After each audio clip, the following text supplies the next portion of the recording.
Hello everyone. Welcome to Mysterious 5.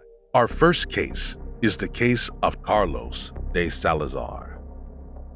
Carlos Sanchez Ortiz de Salazar was born in Bilbao, Spain. He had always aspired to become a doctor. Through hard work and determination, he achieved remarkable academic success at an early age. By the tender age of 26, he was both a doctor and psychologist, mastered various languages, and began his professional journey working as a physician. The young man was revered by his family and loved ones, namely for his intellect, strong sense of responsibility, and unwavering perseverance. He was highly regarded by his patients as well. They described him as being humble, kind, and wise beyond his years. However, beneath his swift ascent to prominence, a concealed struggle bloomed. Over his years of study, the burden of his parents' high expectations and unyielding pressure exacted its toll on the young man's psyche, culminating in a grueling battle against depression and stress. One day, in November 1996, something unusual happened. Carlos, who was known for his punctuality, didn't show up to work. Concerned, his parents hurried to his house, only to discover that Carlos was nowhere to be found. They tried calling friends, associates, and other family members, but none had seen him. With no other option, Carlos's parents made a frantic call to the police and reported him missing. The search operation began almost immediately, with the police, local volunteers, and the entire community joining hands to find Carlos. But the task at hand was not an easy one. His last known whereabouts were unknown, rendering search efforts challenging and time-consuming. Ultimately, no traces of Carlos de Salazar were ever found, and his case gradually grew colder with each passing year. While authorities may have given up on Carlos, his family did the complete opposite. Over a span of 14 years, they never stopped looking for him, going as far as hiring private detectives and launching media campaigns in a desperate attempt to find him and bring him home. Yet, despite their relentless efforts, no traces of Carlos were ever discovered. It was as if he had vanished into thin air. After years of waiting, his family's hopes of ever reuniting with him started to wane. In 2010, Carlos was officially declared dead by the Spanish government. But 5 years later, on the other side of the Mediterranean, two hikers were on the verge of making a shocking discovery. Maremma, Italy, is a region best known for its plentiful supply of soft and sizable mushrooms. The hikers had brought minimal food provisions as they decided to rely on foraging mushrooms and other wild vegetation. Yet, their plan proved to be more difficult than they'd anticipated. They searched tirelessly for edible mushrooms, but their efforts were in vain. With no other option, they regrouped and ventured deep into a nearby forest. While forging ahead, a peculiar sight caught their attention. Heaps of discarded waste, littered cans, and empty bottles were strewn about. Curious, the group decided to follow the trail. They soon stumbled upon a camp nestled amidst the towering trees. Apart from a shoddily made tent, there were also a few tin cans brimming with rainwater. Even though the camp appeared completely deserted, they decided it would serve as a suitable resting spot. But they soon came to realize they were not alone. Suddenly, a man emerged from the camp and confronted them. He appeared worn down. His unkempt beard stretched almost a foot long, and his face was dirty and thin. Panic ensued as the hikers hastily made a break for it. They soon stumbled upon a forest ranger to whom they recounted what they had just seen. Intrigued, the forest ranger decided to venture back to the camp, eager to personally investigate and question the mysterious man.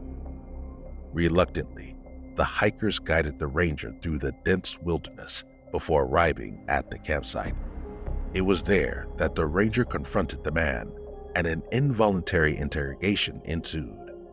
With no other option, the man felt compelled to reveal his true identity: Dr. Carlos de Salazar. He confessed that this very camp had been his home since 1997. With a hint of doubt gnawing at him, the ranger insisted on seeing some proof of identity. After a deep sigh, Carlos delved into his coat pocket and handed over an expired passport, reaffirming his original claim. The hikers and ranger were completely baffled by how Carlos had somehow managed to survive in the wild for it seemed like years, or maybe even decades, without anyone noticing, all by himself. They thought to themselves, maybe he discovered a way to grow his own food, or maybe he managed to survive by scavenging from nearby towns like Scarlino. Regardless, he appeared visibly unsettled and lost in thought, likely due to discovery of his hiding spot weighing heavily on his mind. The confrontation concluded with Carlos and the group going their separate ways.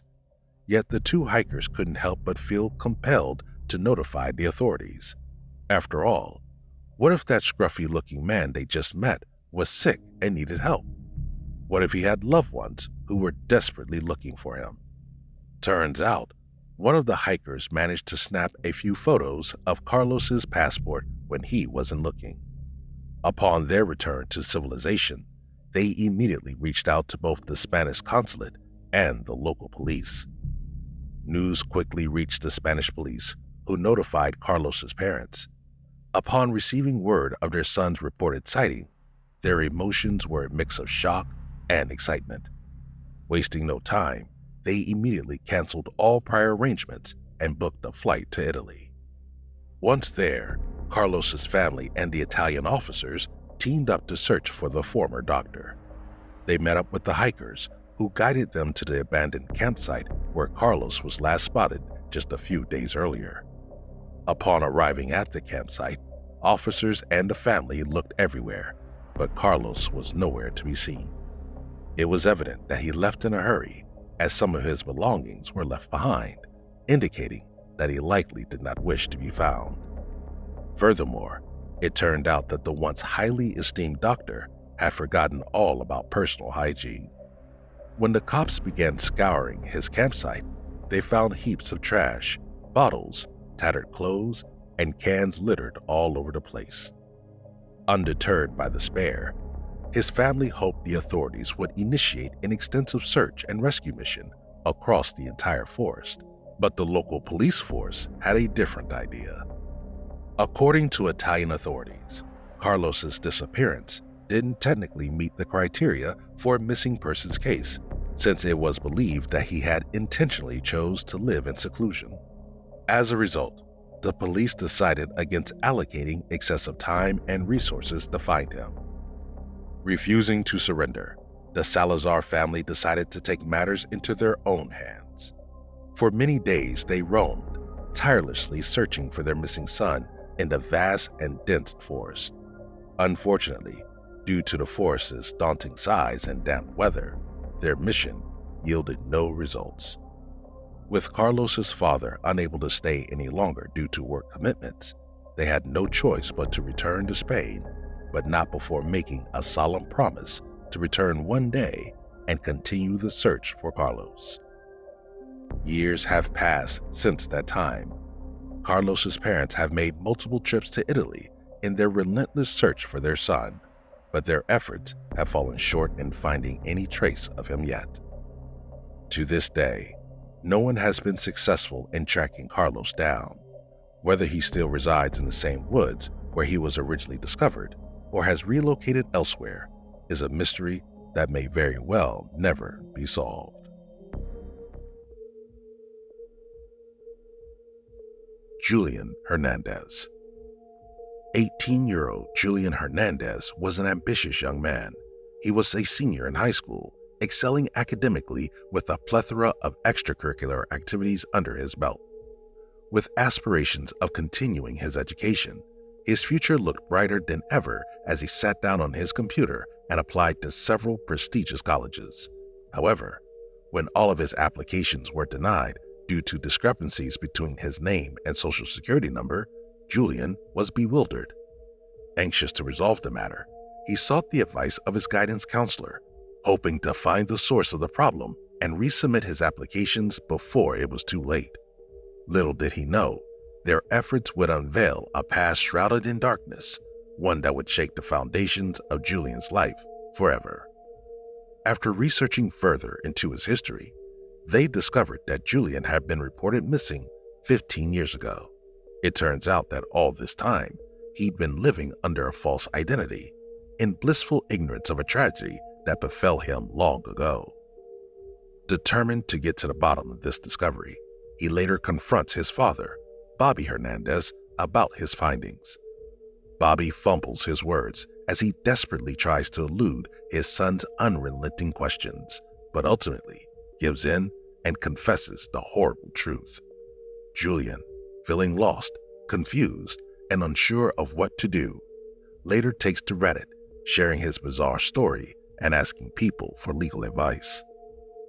On the website, he talks about how his father had changed both their names and social security numbers, erasing their past in order to evade the law, about how Julian's entire sense of self had been shattered and put back together again as he discovered who he really was, and about how this revelation only came to be because his dad couldn't provide tax info when Julian applied for college.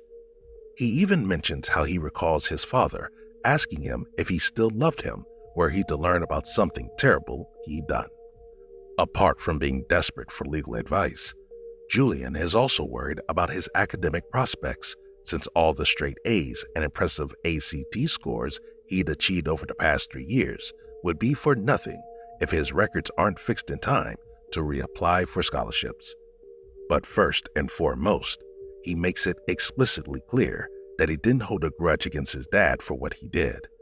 To Julian, his father had done everything he could for him growing up, and he wants to know if there is anything that can be done to keep Bobby out of trouble, not just for his sake, but for the sake of Julian's little sister, so that his father would stay out of prison and be there to look after her. But the real question is, why would Bobby Hernandez, Julian's father, kidnap his own son?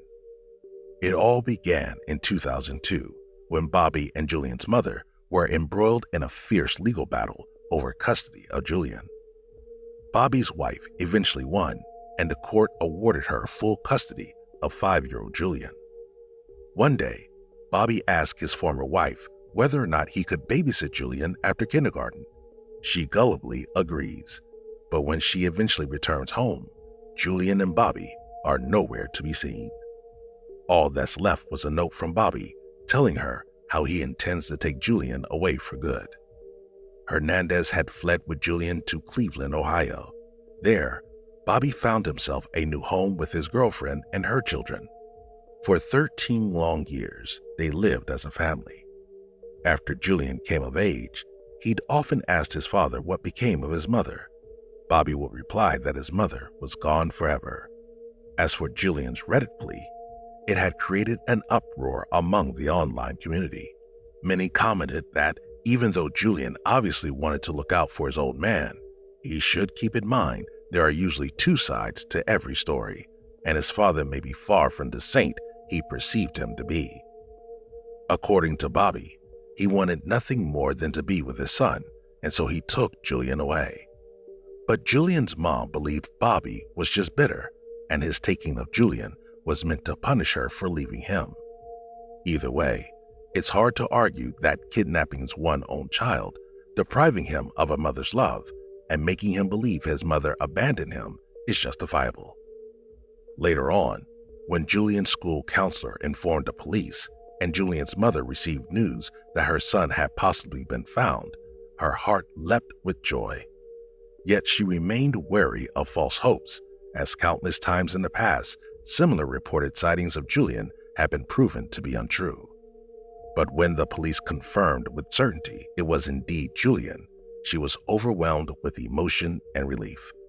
As for Bobby, he was arrested on November 2015. Ultimately, with its unusual and complicated circumstances, the trial of Bobby Hernandez captured the attention of media outlets the world over.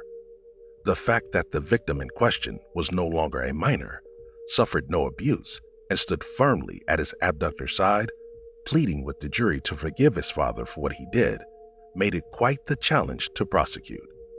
But after a lengthy court process, the jury ultimately found Bobby guilty of abduction, custodial interference, and forgery of documents, sentencing him to 4 years in prison, followed by 5 years of supervised release. As for Julian's mother, despite the passage of time, she never wavered in her faith that her son would one day return to her.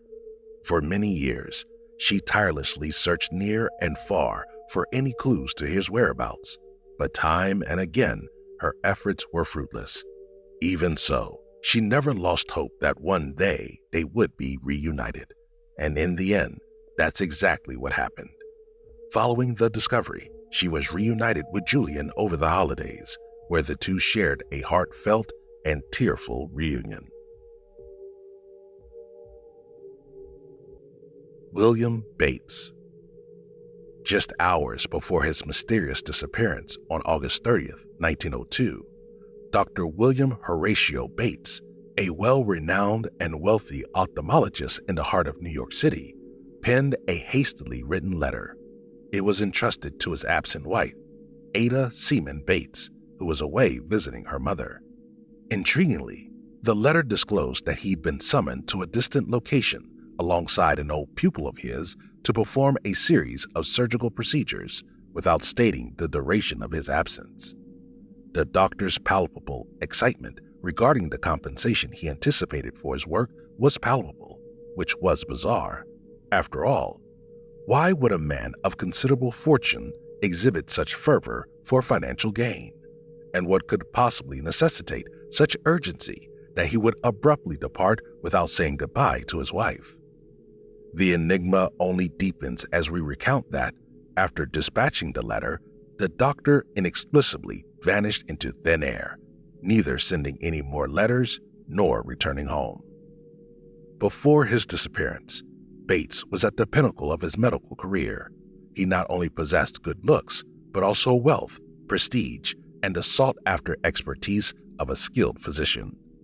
Renowned for his uncanny medical insights, he was frequently sought after by colleagues looking for guidance on unusual cases.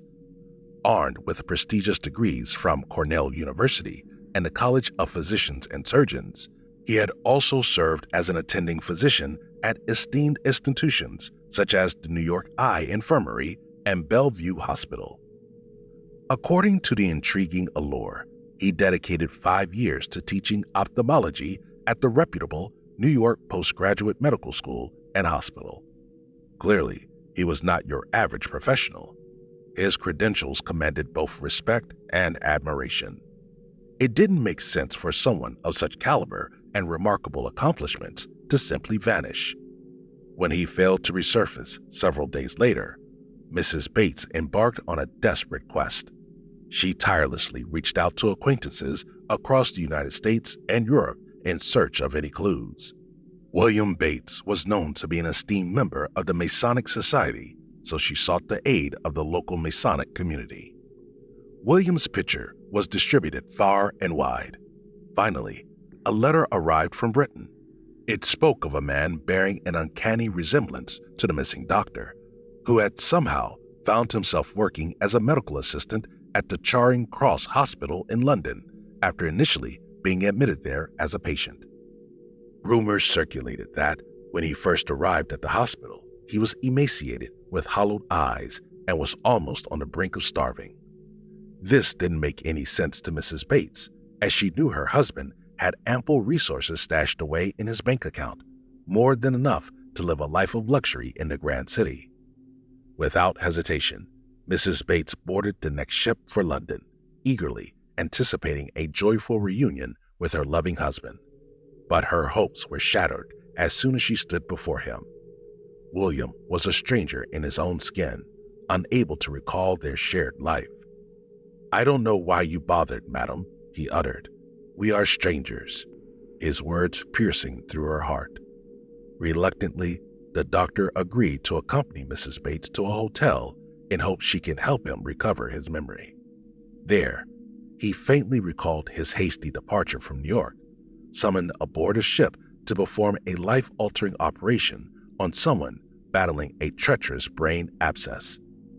Hope mingled with confusion as Mrs. Bates resolved to remain in London by her husband's side, desperate for fragments of their past to resurface within his memory.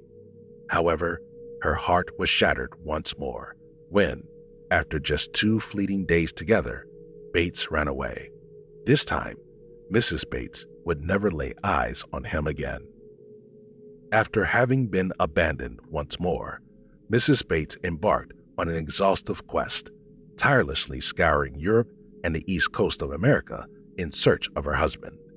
But her efforts proved fruitless, and her relentless pursuit tragically ended in 1907, with her life slipping away as she coddled a cherished portrait of her dearly beloved. 3 years later, Dr. J.E. Kelly, a close friend of Dr. Bates from their New York days, found himself passing through Grand Forks, North Dakota. It was there that Kelly recognized his long-lost companion. After being gone for 8 years at this point, Bates had established a modest ophthalmology practice in Grand Forks. Despite still having no recollection of his previous life in the Big Apple, Dr. Kelly managed to persuade Bates to return with him to New York. There, the 2 skilled doctors set up a joint practice. Bates, now 51 years old, was about to embark on a fresh chapter in his career. Although he was finally back home, Bates' memories of his previous life remained forever lost, leaving reporters who took interest in his case intrigued yet frustrated. Despite their best efforts, all they could gather were fragments of distant tales, painting a portrait of a wandering doctor in Europe who later found solace in the vast open plains of North Dakota. But Bates' story didn't end there. He went on to establish himself as an esteemed attending physician at the renowned Harlem Hospital and even found love once again. To the outside world, his life appeared to have regained its normal cadence, except for one striking anomaly: his adoption of an unconventional approach to ophthalmology. In 1917, Dr. Bates published this newfound approach to the world of eye care, a compendium of exercises designed to strengthen and improve vision naturally, called the Bates System of Eye Exercises. His theory was first published in the magazine Physical Culture, an outlet managed by well-known guru and infamous health fraud Bernard McFadden. The response was nothing short of phenomenal. Subscriptions to the magazine skyrocketed, and Bates soon developed a loyal cult following. 3 years later, Bates self-published a book titled Cure of Imperfect Eyesight by Treatment Without Glasses, where he argued his bizarre methods. The book was heavily criticized for its controversial take on eye care, presenting information that was, at best, heavily exaggerated and at worst, flat-out wrong. In his book, he asserted that eye strain and nervous tension were the primary causes of vision problems, rather than the eyeball shape or lens formation. He proposed that, through a series of eye exercises and achieving mental relaxation, one could reduce the severity or even completely cure vision issues. Bates' followers numbered in the thousands, all darting their eyeballs from one object to another and attempting to envision the serenity of pure black as a gateway to mental repose. They even went as far as looking directly at the sun, all in pursuit of improving their eyesight. By 1929, Bates and his bizarre methods were under fire from the Federal Trade Commission, who lodged a complaint against him for peddling fallacious and deceitful claims.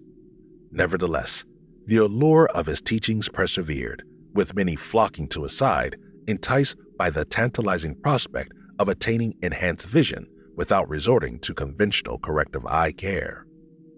Many of the followers who believed in the Bates method partook in this exercises called experiencing vivid yet fleeting glimpses of clarity. A select few were even able to bid adieu to their trusty eyeglasses for good. To this day, the mysterious disappearance of Bates remains an enigma, with no definitive explanation as to what exactly happened to him. Some speculated it could be a rare manifestation of aphasia, which is a possibility, but typically, that condition only affects communication abilities. Alternatively, the missing years in Bates' life were often characterized as episodes of amnesia, but even that diagnosis may not entirely fit the narrative. Contrary to his portrayal in the media as a complete loss of identity, people with amnesia typically retain knowledge of their identity, but may struggle with absorbing new information or forming new memories. Another potential explanation could also be dissociative fugue, a condition characterized by significant gaps in autobiographical memory and aimless wandering. Although extremely rare, occurring in just 0.2% of the population, some of the symptoms Dr. Bates exhibited appear to align with this condition. But there's another captivating notion to consider. Perhaps Bates orchestrated his own disappearance. Could it be that he grew weary of his mundane lifestyle? Maybe he found himself entangled in debt or simply yearned for an escape from the bonds of matrimony. Whatever the case may be, we may never truly know, for William Bates died in 1931, leaving behind a controversial legacy that persisted to this day. Marx Panama Barns. In 1977, in the picturesque town of Hau'ula in Hawaii, it seemed as though Mark Barnes, a Vietnam War veteran from California, had it all. He was living in paradise with his girlfriend, Charlotte Moriarty, and their 6-month-old son, Marx. Mark was tending to his garden one sunny day when Charlotte casually mentioned she was going out for a walk.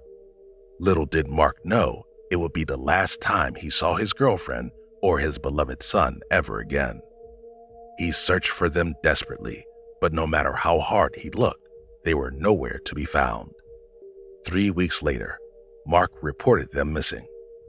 Despite the desperate search for his missing family lasting 2 long, agonizing years, endlessly scouring the streets and hotels for any signs or news of their whereabouts, all his efforts proved to be in vain, and he began to wonder if he ever lay his eyes on his beloved family ever again. Stephen Carter Jr. was born in the Hawaiian Islands with a mysterious past, a feeling he could not shake. Born Tenzin Amia on January 16, 1977, all he knew was that he had been adopted at 4 years old. He was overcome with questions that mercilessly plagued him day after day. Who were his real parents? Why had they given him up? It looked as if these questions would go unanswered until one day, on January 16, 1977, he stumbled upon something that changed everything. It was just another ordinary workday at his sales job in Philadelphia. As he was scrolling through the latest news stories on his phone during lunch break, a peculiar headline caught his attention. It told the incredible story of Carlina White, a story that was about to change Stephen's life forever. As an infant, Carlina was taken from a medical facility by a woman dressed in nursing attire. She was only 19 days old. She grew up believing her kidnapper to be her biological mother, completely unaware that she was on the missing persons list. But decades later, with the help of the National Center for Missing and Exploited Children website, Carlina managed to solve her own case. Stephen was always told he'd been abandoned as a baby and sent to an orphanage. He could barely remember anything from those days, but he did recall deeply longing for someone to care for him. One day, after years of yearning, his dream came true. In 1980, Steve Carter Sr. and his wife had been planning to bring a new addition to their family. Steve was an Army officer stationed in Hawaii, and the couple decided to visit an orphanage. As soon as they laid eyes on 3-year-old Tenzin Amia, they knew he was the one. They were told by staff that Tenzin was half Native Hawaiian, despite having golden blonde hair, bleached pale skin, and dark blue eyes. The Carters never thought much of it. They gave the young boy a whole new identity, renaming him Stephen Carter Jr. after his adoptive father. Stephen's life drastically changed for the better soon afterward. He and his family moved to New Jersey, settling in a well-off upscale area called Medford Lakes. Growing up, even though he never wanted for anything, Stephen would still occasionally be haunted by his bewildering past. It certainly didn't help that the date on his birth certificate had been issued a month after he'd actually been born.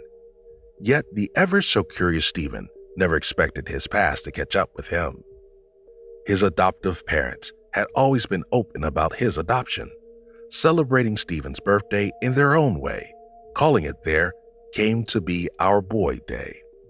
But as he grew older, questions arose that the Carters couldn't answer.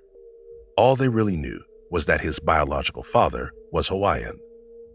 Stephen had grown up and become a college graduate, but the questions he harbored since childhood still lingered in the back of his mind. Now in his 30s, the answers he sought would finally be revealed, and it all began with a simple DNA test kit gifted to him on Christmas. The results confirmed he had a Scandinavian heritage, which explained his complexion. But most puzzling of all, there was zero trace of his Hawaiian roots. It was later that he stumbled across the news piece about Carlina White. He was astonished, and at the same time, filled with dread that perhaps his own story could be something similar. Yet, he didn't have the courage to find out. But his curiosity eventually got the better of him. With quivering hands and a pounding heart, he looked through the database of missing persons on missingkids.com, and what he saw made his stomach churn. First, he tried looking up his original birth name, Tenzin Amia, but no records with such a name existed. After punching in his real birth date, however, a name came up: Marx Panama Barnes. In July of 1977, Marx was reported missing in Hau'ula, but it was an artist's rendition of Marx, what he'd looked like 30 years later, that cast away any doubt in Stephen's mind. The picture resembled him so much, it was almost as if he were looking in a mirror.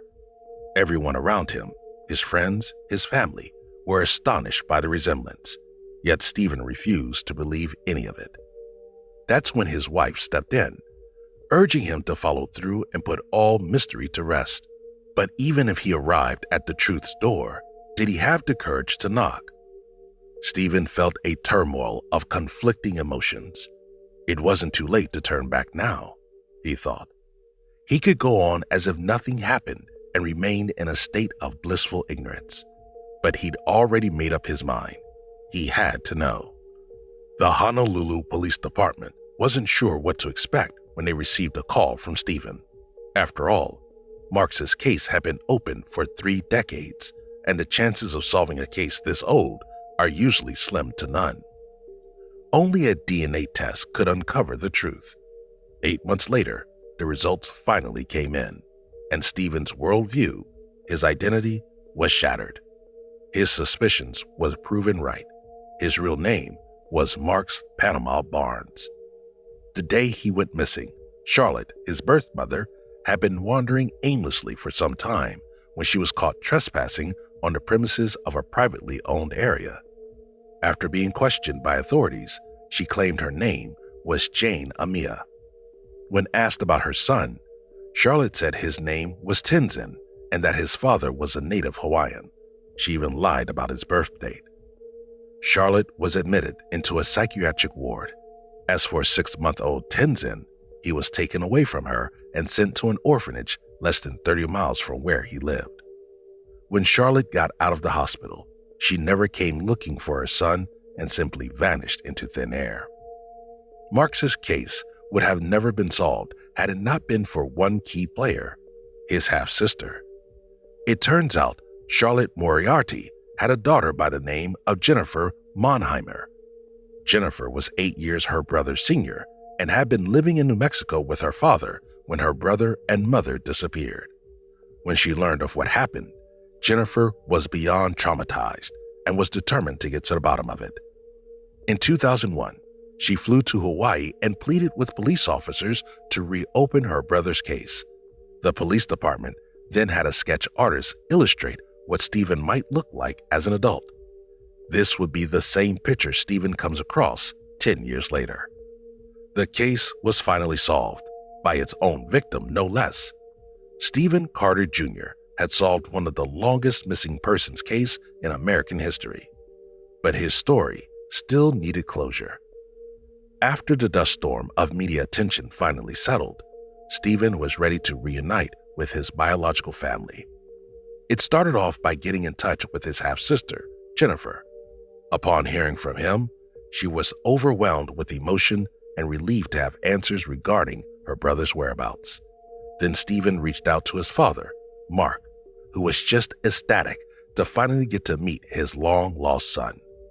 As for his biological mother, it remains unclear what happened to Charlotte the day Marx was taken, as she was never seen nor heard from ever again. Vasile Gorgos. In the year 1991, on an ordinary morning in the picturesque countryside near Bacău, a city in eastern Romania, Vasile Gorgos, a seasoned 63-year-old farmer, informs his family members he'll be going on a brief business venture. This was nothing out of the ordinary for Vasile, as he had made this journey countless times before, primarily to trade cattle and other livestock. As usual, he embarks on his journey by train, having already bought his ticket. But unlike his other business trips, this time he doesn't come back home. And since he typically comes back on the same day, his family realizes something must have gone wrong and immediately calls the police. The police begin to look for clues.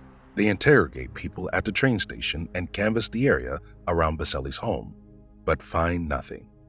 No evidence of a crime or foul play. Days go by without a trace. The weeks become months, and Vasile's family begins fearing the worst. Vasile's case grows cold over the years, and even though his family suspects foul play, the absence of any evidence denies them closure. For 3 decades, what happened to him remains a mystery.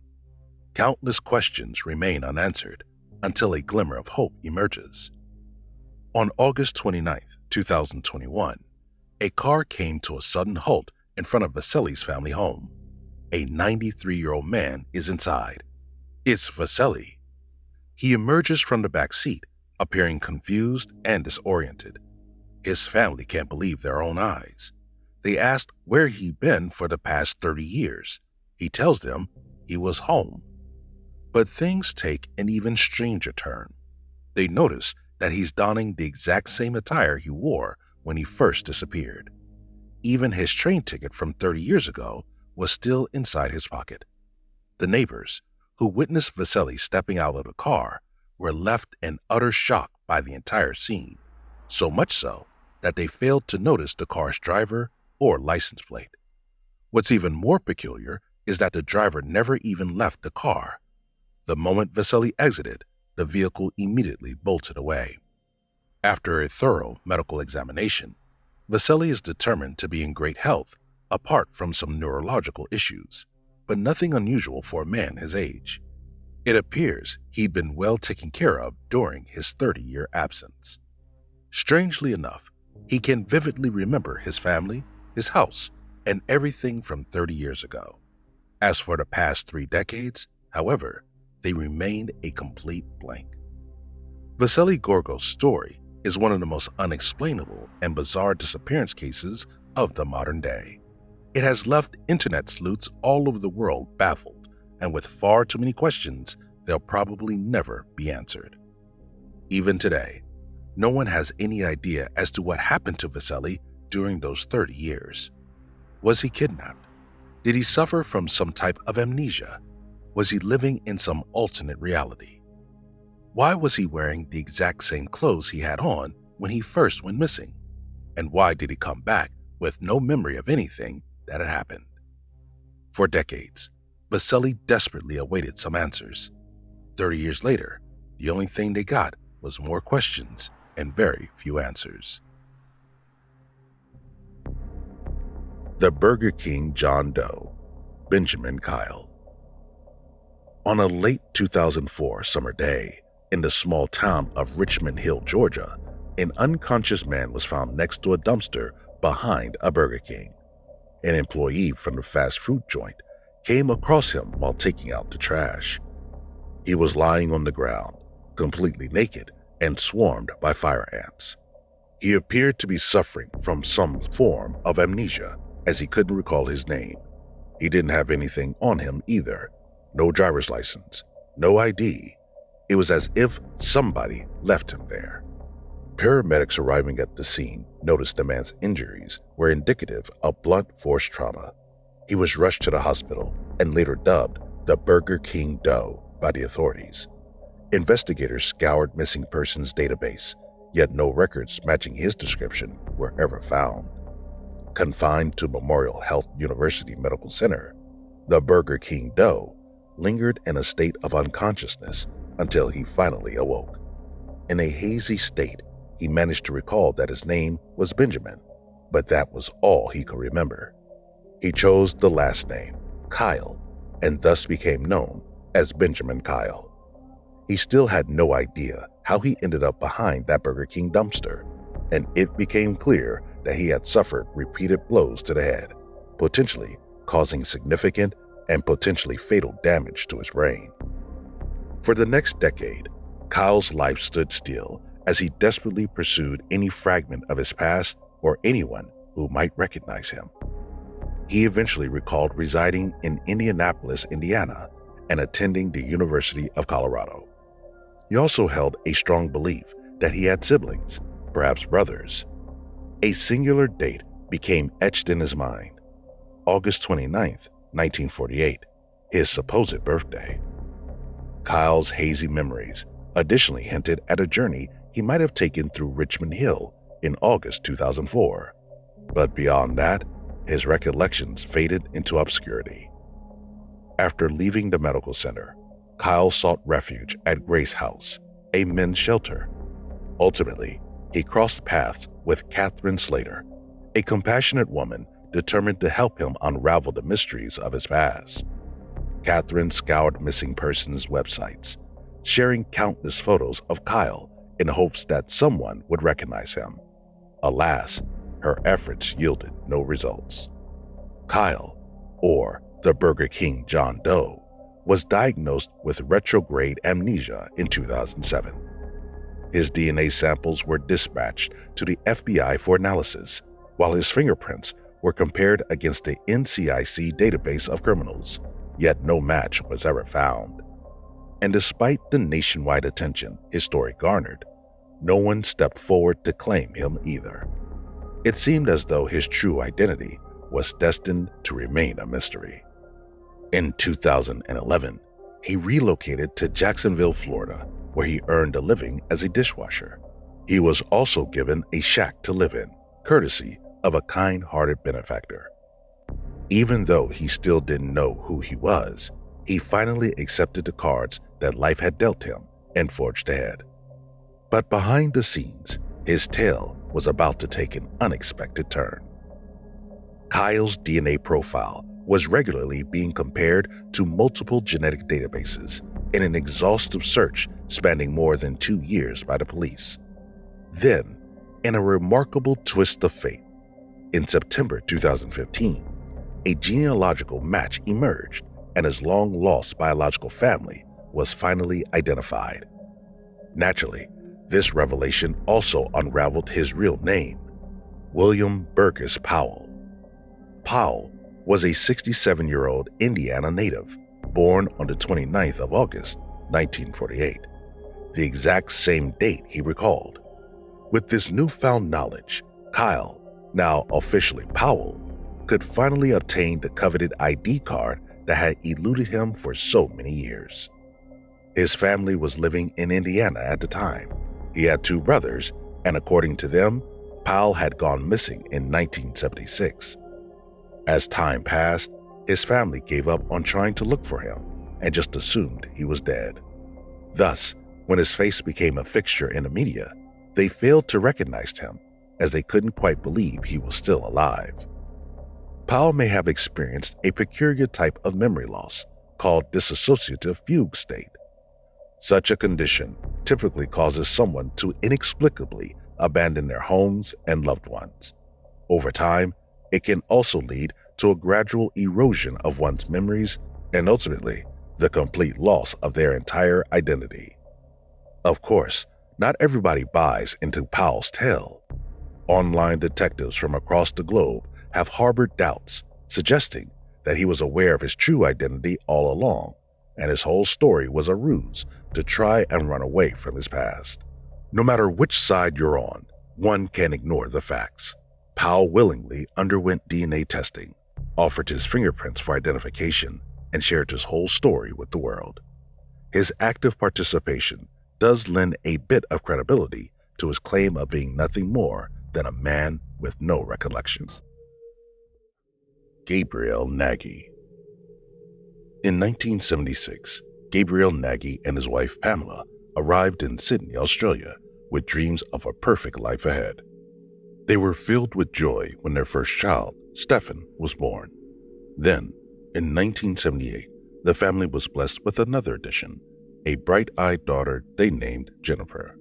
At first glance, it may look as if everything was going perfect for the young couple, but not everything is as it seems. For Gabriel, it had all come too quick, too soon.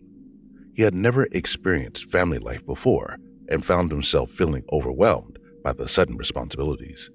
His wife and 2 children, Stefan and Jennifer, were his world, yet he struggled to keep up with the demands of marriage and parenting.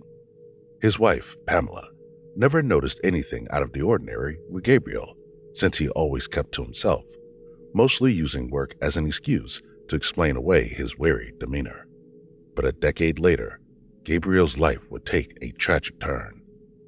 On January 21st, 1987, Gabriel made a call to his wife, informing her he would be arriving home in time for lunch. As minutes became hours and his plate grew cold, it seemed as though Gabriel had simply disappeared without a trace. Because it was so out of the ordinary for him to go anywhere without informing his family, local authorities quickly launched an investigation.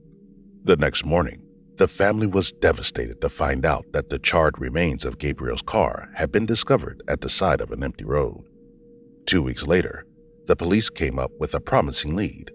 Gabriel had withdrawn cash from a bank in Newcastle, a small city located 100 miles from Sydney. They also found out what he used the money for: camping equipment, namely a sleeping bag, a tent, and some rope.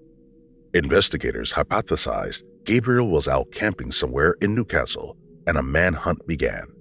But after weeks of ceaseless search efforts, Gabriel was never found. The Newcastle police force later announced that, unless new evidence is discovered, they will be discontinuing their investigation into Gabriel's case. Devastated and barely clinging on to hope anymore, the family tried to move on, relocating to the Sunshine Coast in an attempt to start over. Although they had left their family home, they made sure to provide the police with all their details and contact information just in case Gabriel ever returned. With the passing of time, a harrowing thought began slowly inching its way onto the mind of Gabriel's loved ones, that Gabriel was dead. But after more than 2 decades of desperate searching and countless unanswered questions, a glimmer of hope emerged, an incredible discovery that could finally provide some much-needed closure. As a coroner prepared to declare Gabriel Nagy officially dead, an unexpected document was discovered, revealing that a person with the same name had gone through eye surgery. The finding came from Medicare, Australia's healthcare insurance provider, who documented the procedure. A bit of digging revealed the medical records originally belonged to a man named Ron Sanders. Ron lived in Mackay, almost 1,000 miles from where Gabriel went missing. But why would he use Gabriel's name? This revelation brought forth more questions than answers. Several days later, Detective Georgia Robinson managed to get Ron on the phone. When Ron began talking, he opened up about his past, explaining how he doesn't really recall much of the last 2 decades of his life. Ron mentioned that he'd been completely lost in his own existence. Unsure of who he was, he spent many years hopelessly wandering one street after the other, without any form of shelter or comfort, until one day he stumbled upon the McKay's River of Life Church, where he now resided after finding purpose and refuge from his struggles. To confirm whether or not Ron Sanders was, in fact, Gabriel Nagy, Ron and Detective Georgia agreed to meet. Georgia knew that if Ron was Gabriel, the only way to help him reclaim his memories was to provide him with tangible reminders of his past. She began by showing him photographs, asking questions, and presenting him with letters from his wife and daughter. Soon enough, like a cascading waterfall, a surge of memories began to rush back in. The first thing he could recall was buying camping equipment in Newcastle with his credit card. He had no recollection whatsoever of being involved in a car accident, describing that part as a big blank in his mind. Not only that, but he'd been swallowed up by an overwhelming sensation of guilt, one he couldn't make sense of. He figured he must have been a criminal on the run, but looking back, this guilt likely stemmed from abandoning his wife and children. It is believed the traumatic accident he suffered from, the same one which wrecked his car, afflicted him with a rare form of amnesia known as dissociative fugue. The disorder erases huge periods of time from a person's memory, and in Gabriel's case, this meant his past life as a husband and father was completely forgotten. After crawling his way out of his wrecked car, Gabriel began to aimlessly wander. For 2 decades, he lived on the streets, relying on scavenging or, occasionally, the kindness of strangers to stave off hunger. He first set foot in Gladstone before finding his way to Rockhampton, where he took up a temporary job in a local farm. He then made his way through the quaint city of Cardwell, situated in Queensland's northernmost parts, where he came across a beach called Saunders Beach. The name was an immediate draw for him. Something about it suggested a sense of belonging, and considering he really didn't know who he was, he decided to adopt the name Ron Saunders as, according to him, it sounded pretty Australian.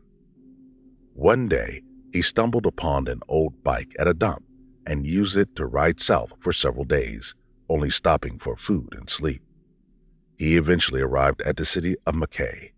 Exhausted and in desperate need of rest, that's when he encountered the pastor of the River of Life Church. Gabriel was nothing but a mere bag of bones when the pastor met him. His sunken eyes and hollow cheeks, a clear indicator that he'd seen better days. Sympathetic to his condition, the kind pastor offered him food and shelter. After filling up his rumbling stomach, Gabriel showed his appreciation by dedicating his time to the church, working tirelessly as its caretaker. Gabriel spent the next 2 years living and working diligently at the church. One day, a flood of memories suddenly came rushing back to him. It was then he realized that Ron Saunders was nothing but a pseudonym. His actual name was Gabriel Nagy. Later on, he needed to get eye surgery performed and decided to use his real name when signing for the procedure. That's how Georgia managed to get a hold of him. After years of separation, Gabriel's family was filled with joy when they finally reunited with him. And although he wasn't planning on leaving Mackay anytime soon, he was still grateful to have them back in his life and remained in constant touch ever since. Harold Wayne Lovell. On a sunny May day in 1977, 19-year-old Harold Wayne Lovell left his Chicago home on South Pulaski Road to Aurora, Illinois. His mission? To seize a golden opportunity in the construction industry. He never returned home. He was described by his family members as tall, his slender frame accentuated by long sandy blonde locks that gracefully framed his face, with what many called an infectious smile. He often insisted on being called Wayne. Wayne disappeared at a time when one of America's most notorious serial killers, John Wayne Gacy, was still on the loose. John Wayne Gacy was born into a working-class family and appeared to have had a relatively normal upbringing. However, he displayed an increasing inclination toward sadism, which led to multiple run-ins with the law during the 1960s. In the 1970s, he gained worldwide attention for his shocking crimes. He was responsible for the brutal murders of 33 boys and young men. Prior to his heinous acts coming to light, at least on the surface, Gacy was known for his sociable nature and calm demeanor and was a regular fixture at community events where he would be invited to perform as his alter ego, Pogo the Clown. Gacy's downfall began in 1978 when a young man named Robert Heist mysteriously disappeared. The investigation led to John Wayne Gacy, the last person to have been seen with him. With a search warrant in hand, the police began searching Gacy's house, where they uncovered a horrifying secret. As the officers continued their search, a putrid stench lingered in the air, seemingly trailing them even as they stepped outside the house.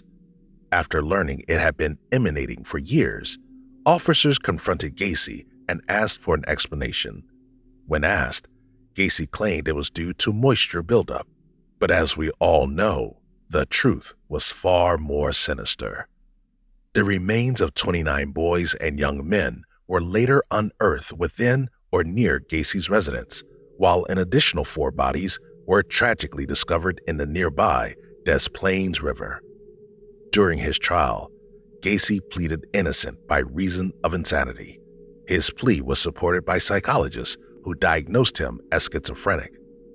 Despite this, the jury rejected this notion, leading to Gacy's conviction for all 33 murders. In 1994, John Wayne Gacy met his fate through lethal injection. When news of Gacy's crimes came to light, Wayne Lovell's family feared the worst. It all seemed to add up.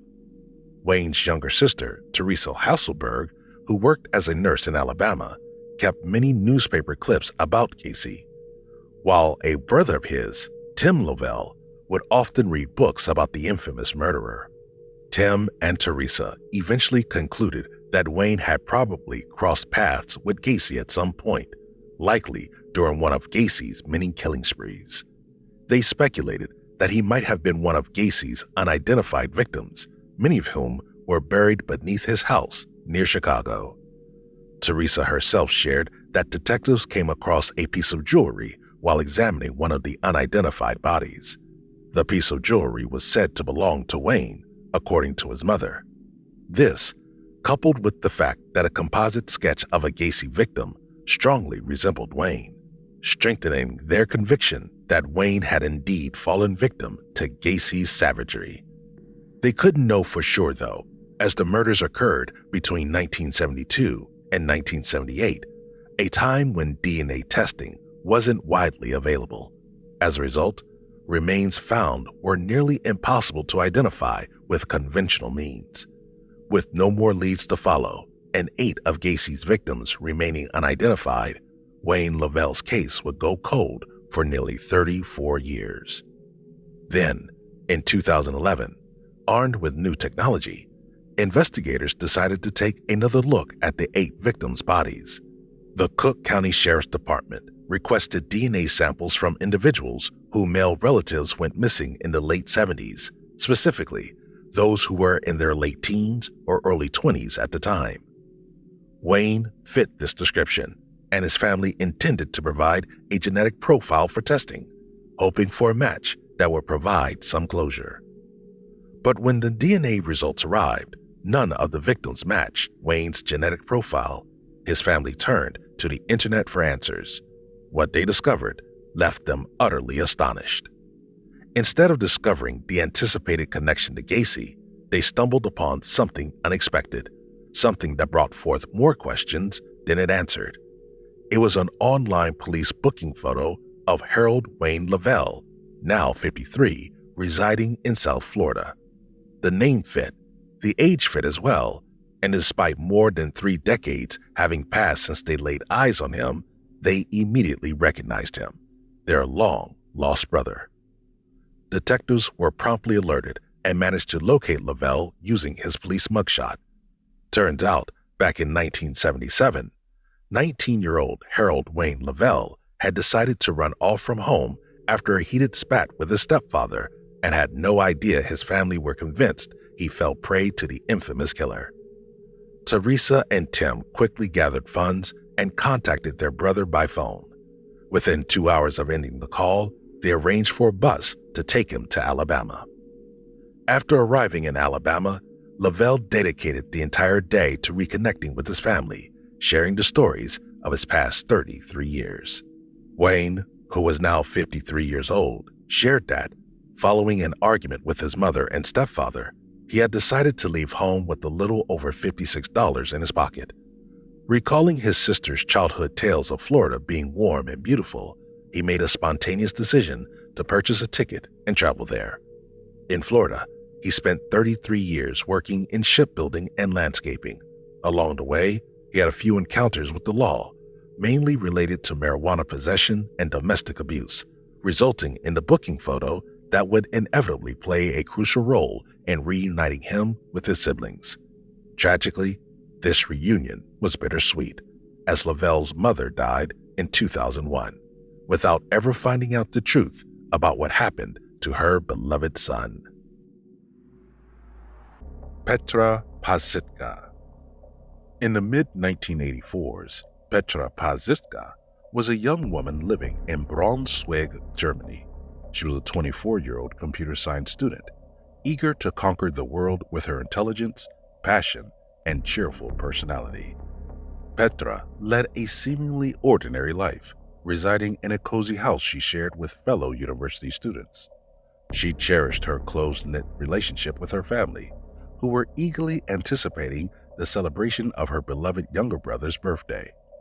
All was set for a joyous occasion on the eventful evening of July 26, 1984. Little did anyone know that this night would forever be etched in their memories, not for the joyous celebration they had planned, but for something far more sinister. It all began with a routine dentist appointment that day. Petra was expected to join her family later, but minutes turned into hours, and Petra never showed up. Concern soon gripped the hearts of her loved ones. Unsettling questions danced in their minds as they struggled to comprehend Petra's inexplicable absence. This was only the beginning of the haunting tale to come. Immediately, the police were called, and Petra was reported missing. Authorities traced Petra's footsteps to a lonely bus stop, but from that point on, the trail grew cold.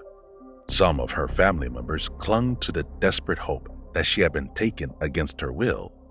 Others resigned themselves to the fact that she likely been a victim of a vicious murderer, for the alternative, that she could willingly disappear from their lives, was unimaginable. 3 years later, in 1987, a shocking confession came from Gunter K., a notorious 19-year-old convicted murderer. He was already accused of killing a 14-year-old teenager near the very same bus stop where Petra was last seen. Gunter K. claimed that he murdered Petra and disposed of her body in a river, though her remains were never found. 2 years later, Petra was declared legally dead and her case was archived. The news devastated Petra's family. They couldn't bear the thought of their kind-hearted and vibrant girl becoming the victim of a senseless murderer. 31 years of pure anguish passed, with no closure, as Petra's body remained unfound. Her grieving parents and brother couldn't even give her a proper burial to honor her memory. But just when they thought Petra's story couldn't get any more twisted, everything changed in September 2015. During a routine police investigation into a reported robbery, the German police stumbled upon a peculiar tale. Its centerpiece, a 55-year-old woman with no official documents to her name. The woman, who identified herself as Mrs. Schneider, contacted the Dusseldorf City Police, wanting to see if she could file a complaint as her house had been robbed. However, when officers asked Mrs. Schneider for her official documents, she fumbled her words as she struggled to provide an explanation for their absence. Curious, officers pushed the issue. It was then that the old woman revealed she was none other than Petra Pazsitka, the young German girl believed to have been deceased for decades. Petra admitted to orchestrating her own disappearance, meticulously planning and saving up money for months. It wasn't long before investigators delved into Petra's mysterious past. Like a phantom, she'd been living in solitude for 3 decades, evading detection and living a life of secrecy without any trace on official records. Petra told them she'd been residing in Dusseldorf for over a decade. Before that, she was constantly moving from place to place, financing her life through illicit means, the nature of which remained undisclosed. Petra operated without a bank account, relying solely on paying for everything in cash. Surprisingly, the authorities refrained from pressing charges as no concrete evidence of suspicious conduct or forged documents emerged. News of Petra's shocking story spread like wildfire, eventually settling on the doorsteps of her beloved family. Although her father was long gone at that point, her mother and brother were still alive and left baffled by the inexplicable turn of events. The motives that propelled her to this escape remain cloaked in secrecy, as Petra refuses to reconnect with her family or talk to the media to this day. In the present, Petra Pazsitka still resides in Dusseldorf, but with no reason to hide anymore, she's now using her real name. Tanya Rider. Tanya and her husband, Tom Rider, were a young couple juggling multiple jobs to make their dream of owning a home a reality. On September 20th, 2007, Tanya's first gig of the day was at a supermarket in Maple Valley, Washington. After wrapping up a night shift at the store, she hopped into her car and set off for a few hours of some much-needed rest before heading to her second job. Completely worn out, she was only moments away from her home. However, the exhaustion from her jam-packed schedule had taken its toll on her, forcing her body to surrender. Suddenly, her grip on the wheel loosened, and Tanya's car drifted off the road, plunging into a deep ravine that stretched 20 feet below. She regained consciousness, only to find herself suspended upside down in her blue Honda, ensnared by the seatbelt and wedged tightly against the steering wheel. Several of her ribs were fractured, and her left leg had gone numb.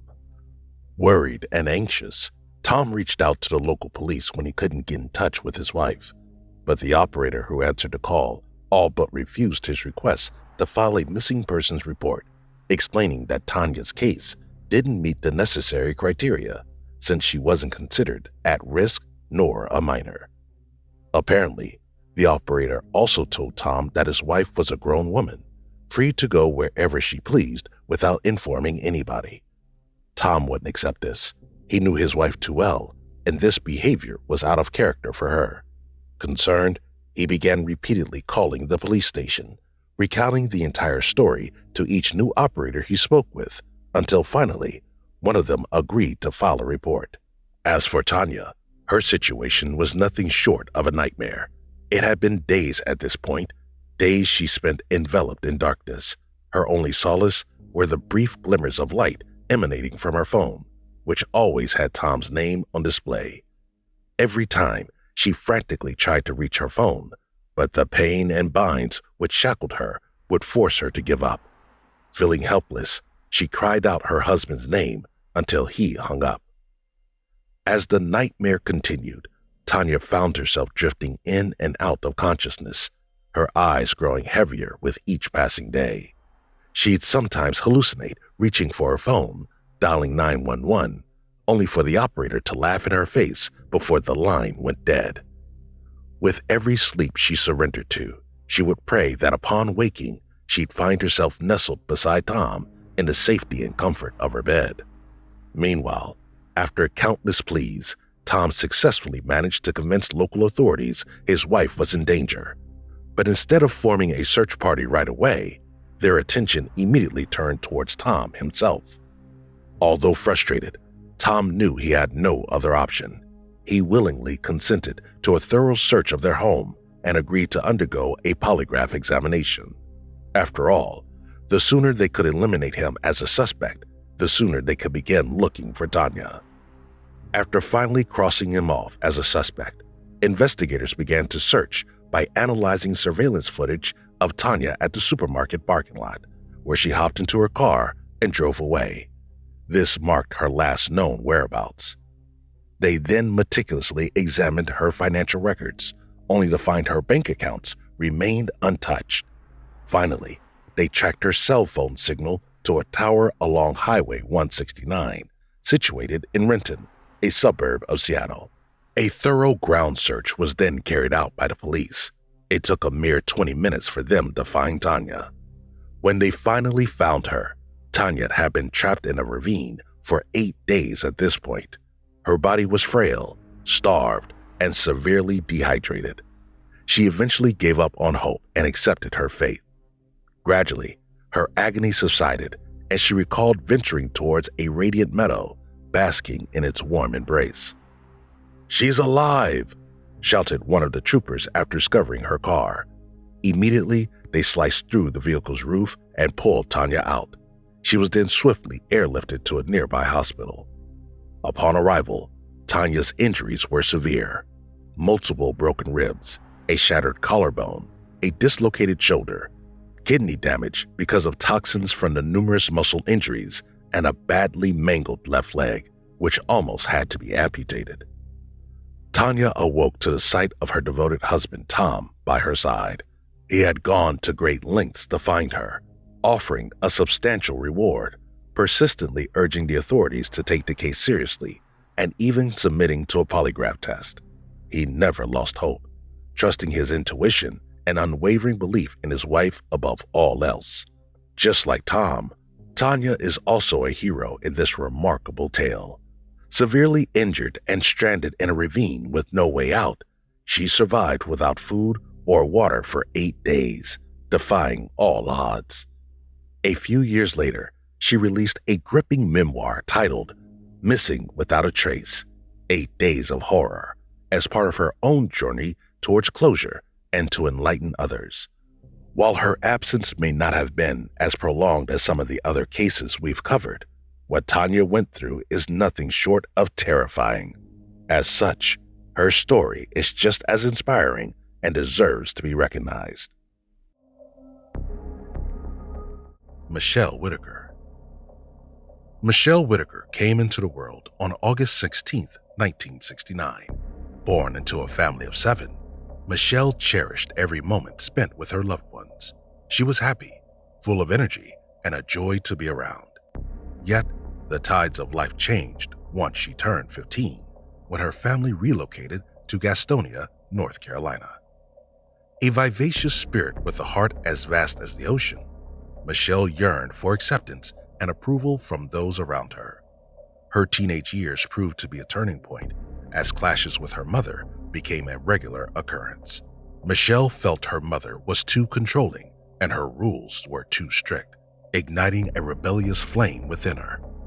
Charting her own path, Michelle thought about joining the Navy, but fate had other plans in store. Love struck her heart when she crossed paths with a Navy recruiter, a man several years her senior. Against her mother's wishes, Michelle took a step towards matrimony soon after high school graduation. Regrettably, her marriage was short-lived and soured by unhappiness. It was evident to all, including her mother, that Michelle needed a fresh start. This fresh start awaited Michelle and her family in Spartanburg, South Carolina. Still, as she approached her 30s, the road became increasingly treacherous. Juggling a mere part-time waitressing job, Michelle found herself barely scraping by, battling to make ends meet. One fateful evening, after a long day at work, Michelle unexpectedly crossed paths with a man named David. David seemed charming and charismatic at first, but his true colors surfaced after he offered her a ride home. He inflicted brutal harm upon Michelle, leaving her face battered and bruised.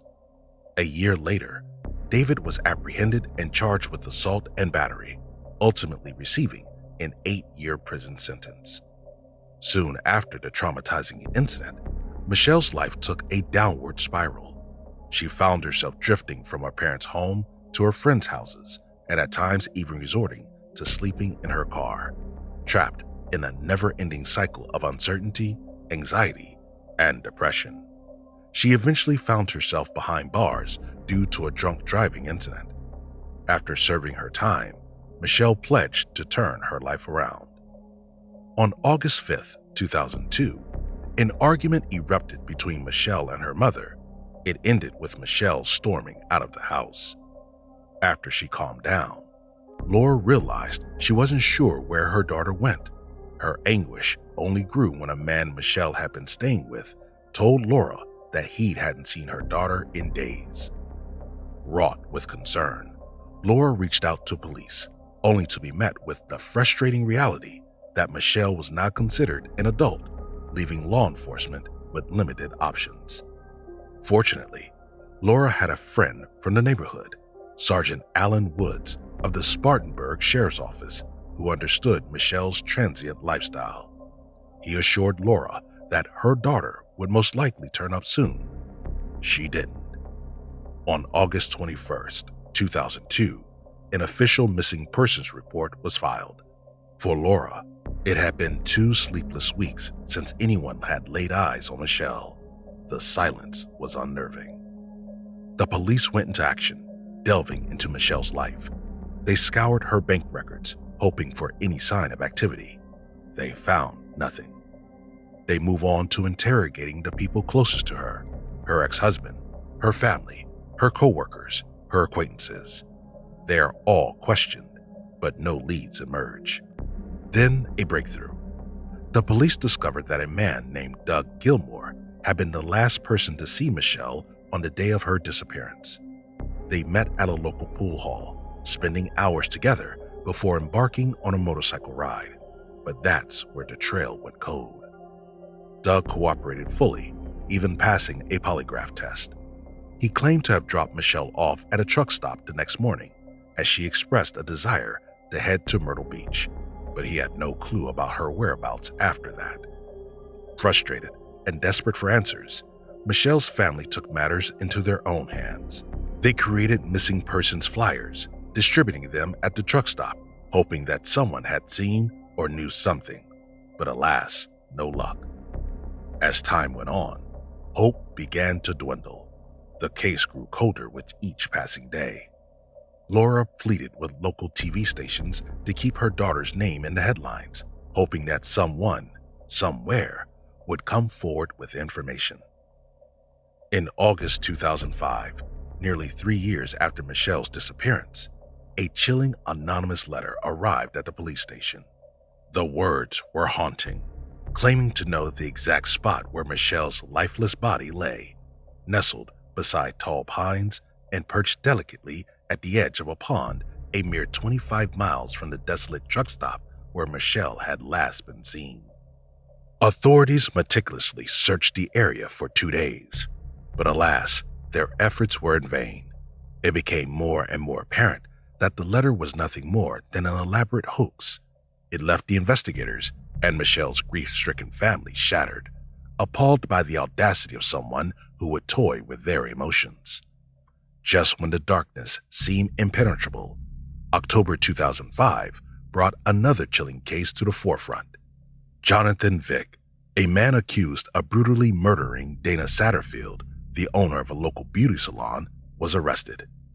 Dana was murdered inside her salon, which was approximately 12 miles away from Michelle's last known sighting. Police immediately began to suspect Jonathan had something to do with Michelle's case. It certainly didn't help he was a regular at the same diner Michelle used to work at. Jonathan also was a prime suspect in the puzzling disappearance of Heather Sellers, his former fiancée. Like Michelle, Heather also used to work as a waitress. However, concrete evidence connecting Jonathan to Michelle's case eluded detectives. In November 2006, Jonathan Vick was found guilty of the kidnapping and murder of Dana Satterfield. His sentence, life, plus an additional 60 years. Interestingly enough, Jonathan was never formally accused in relation to the disappearances of Michelle or Heather. As time wore on and the shadow of Michelle's vanishing lingered for 5 years, her family decided to gather at a solemn vigil in her honor.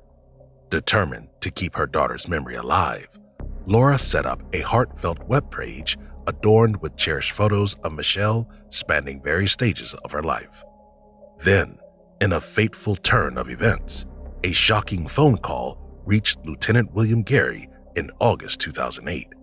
On the other end of the line was a woman claiming that Michelle Whitaker was alive and residing in Oregon. The intriguing twist? She recognized Michelle from an episode of a TV show called Forensic Files and from the webpage painstakingly assembled by Laura. It turned out that Michelle had been living with mutual friends of the caller. The woman was determined to prove her honesty, so she snapped a photo of Michelle and sent it to Lieutenant Gary.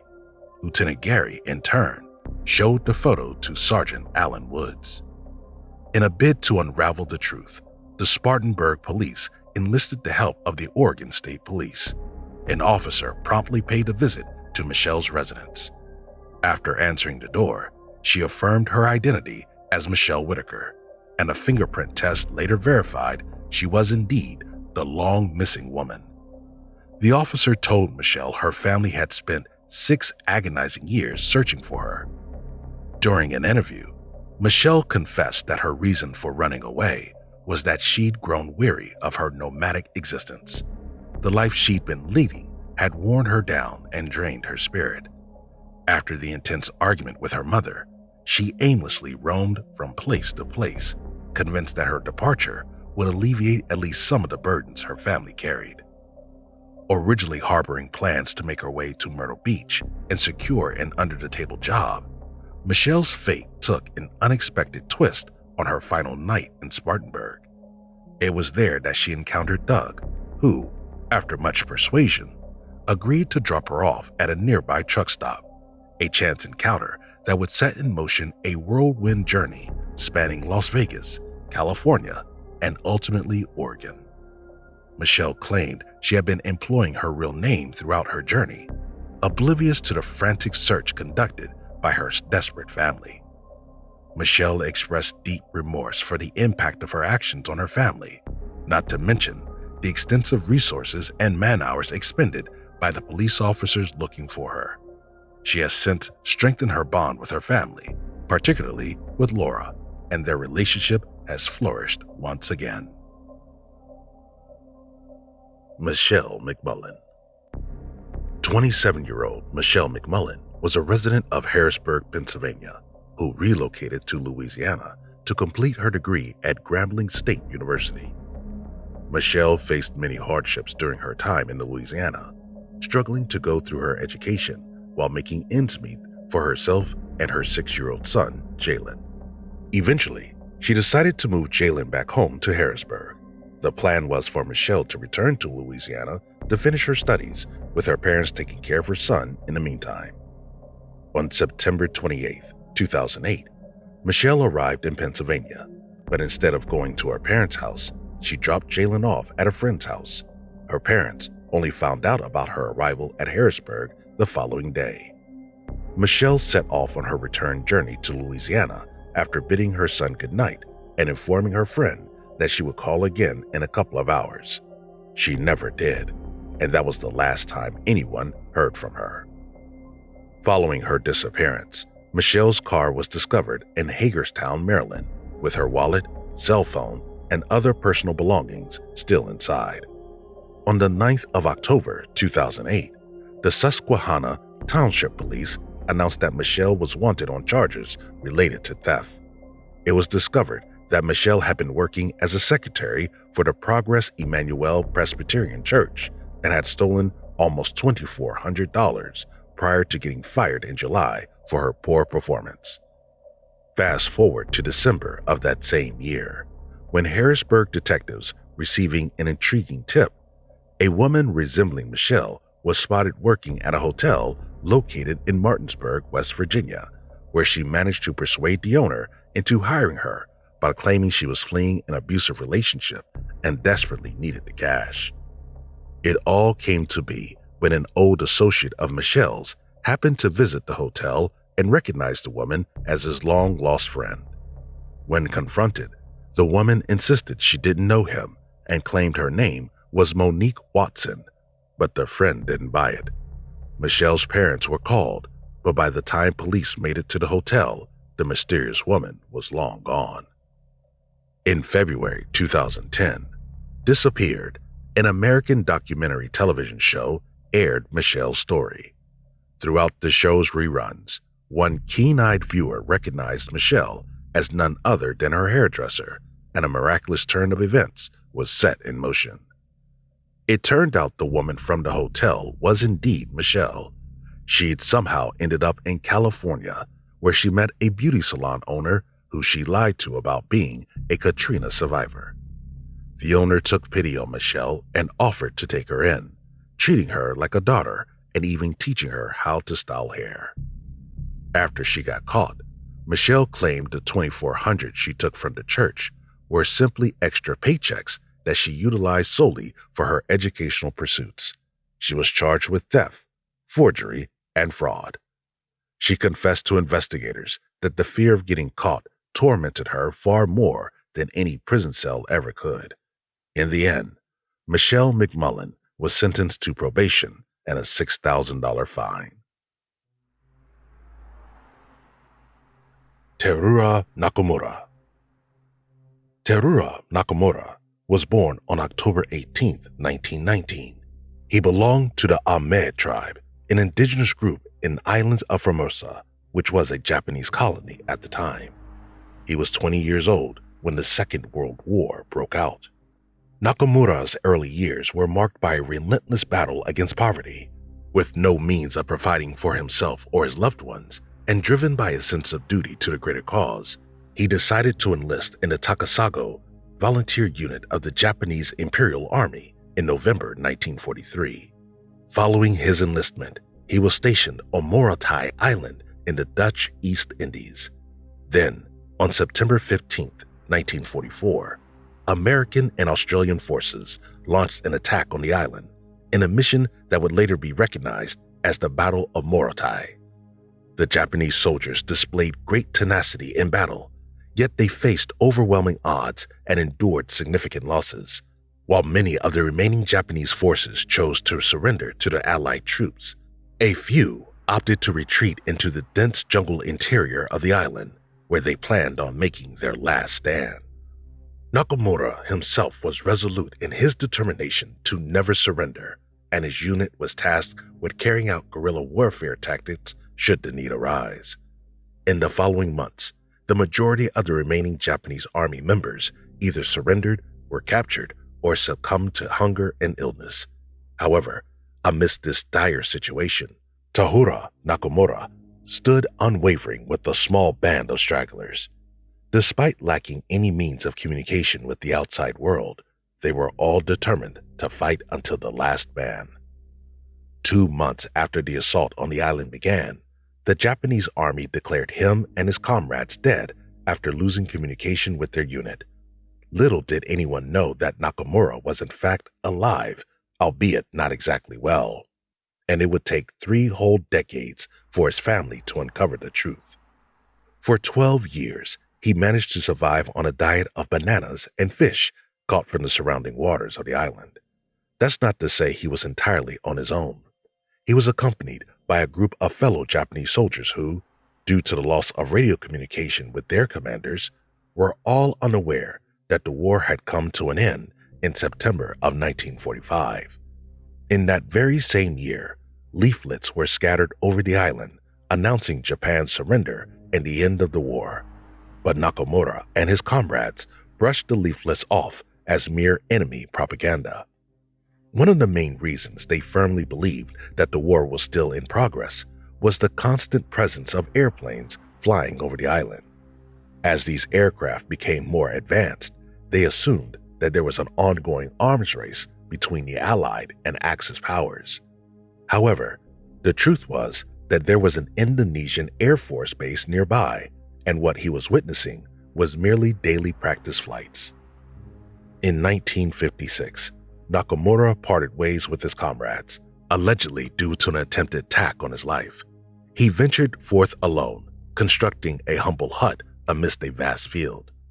His survival primarily hinged upon cultivating sweet potatoes and foraging bananas from nearby trees. To occupy his mind, he fished regularly and tinkered with a self-made abacus. Employing utmost caution, he limited his cooking activities to the cover of darkness so as to conceal any telltale smoke from prying eyes.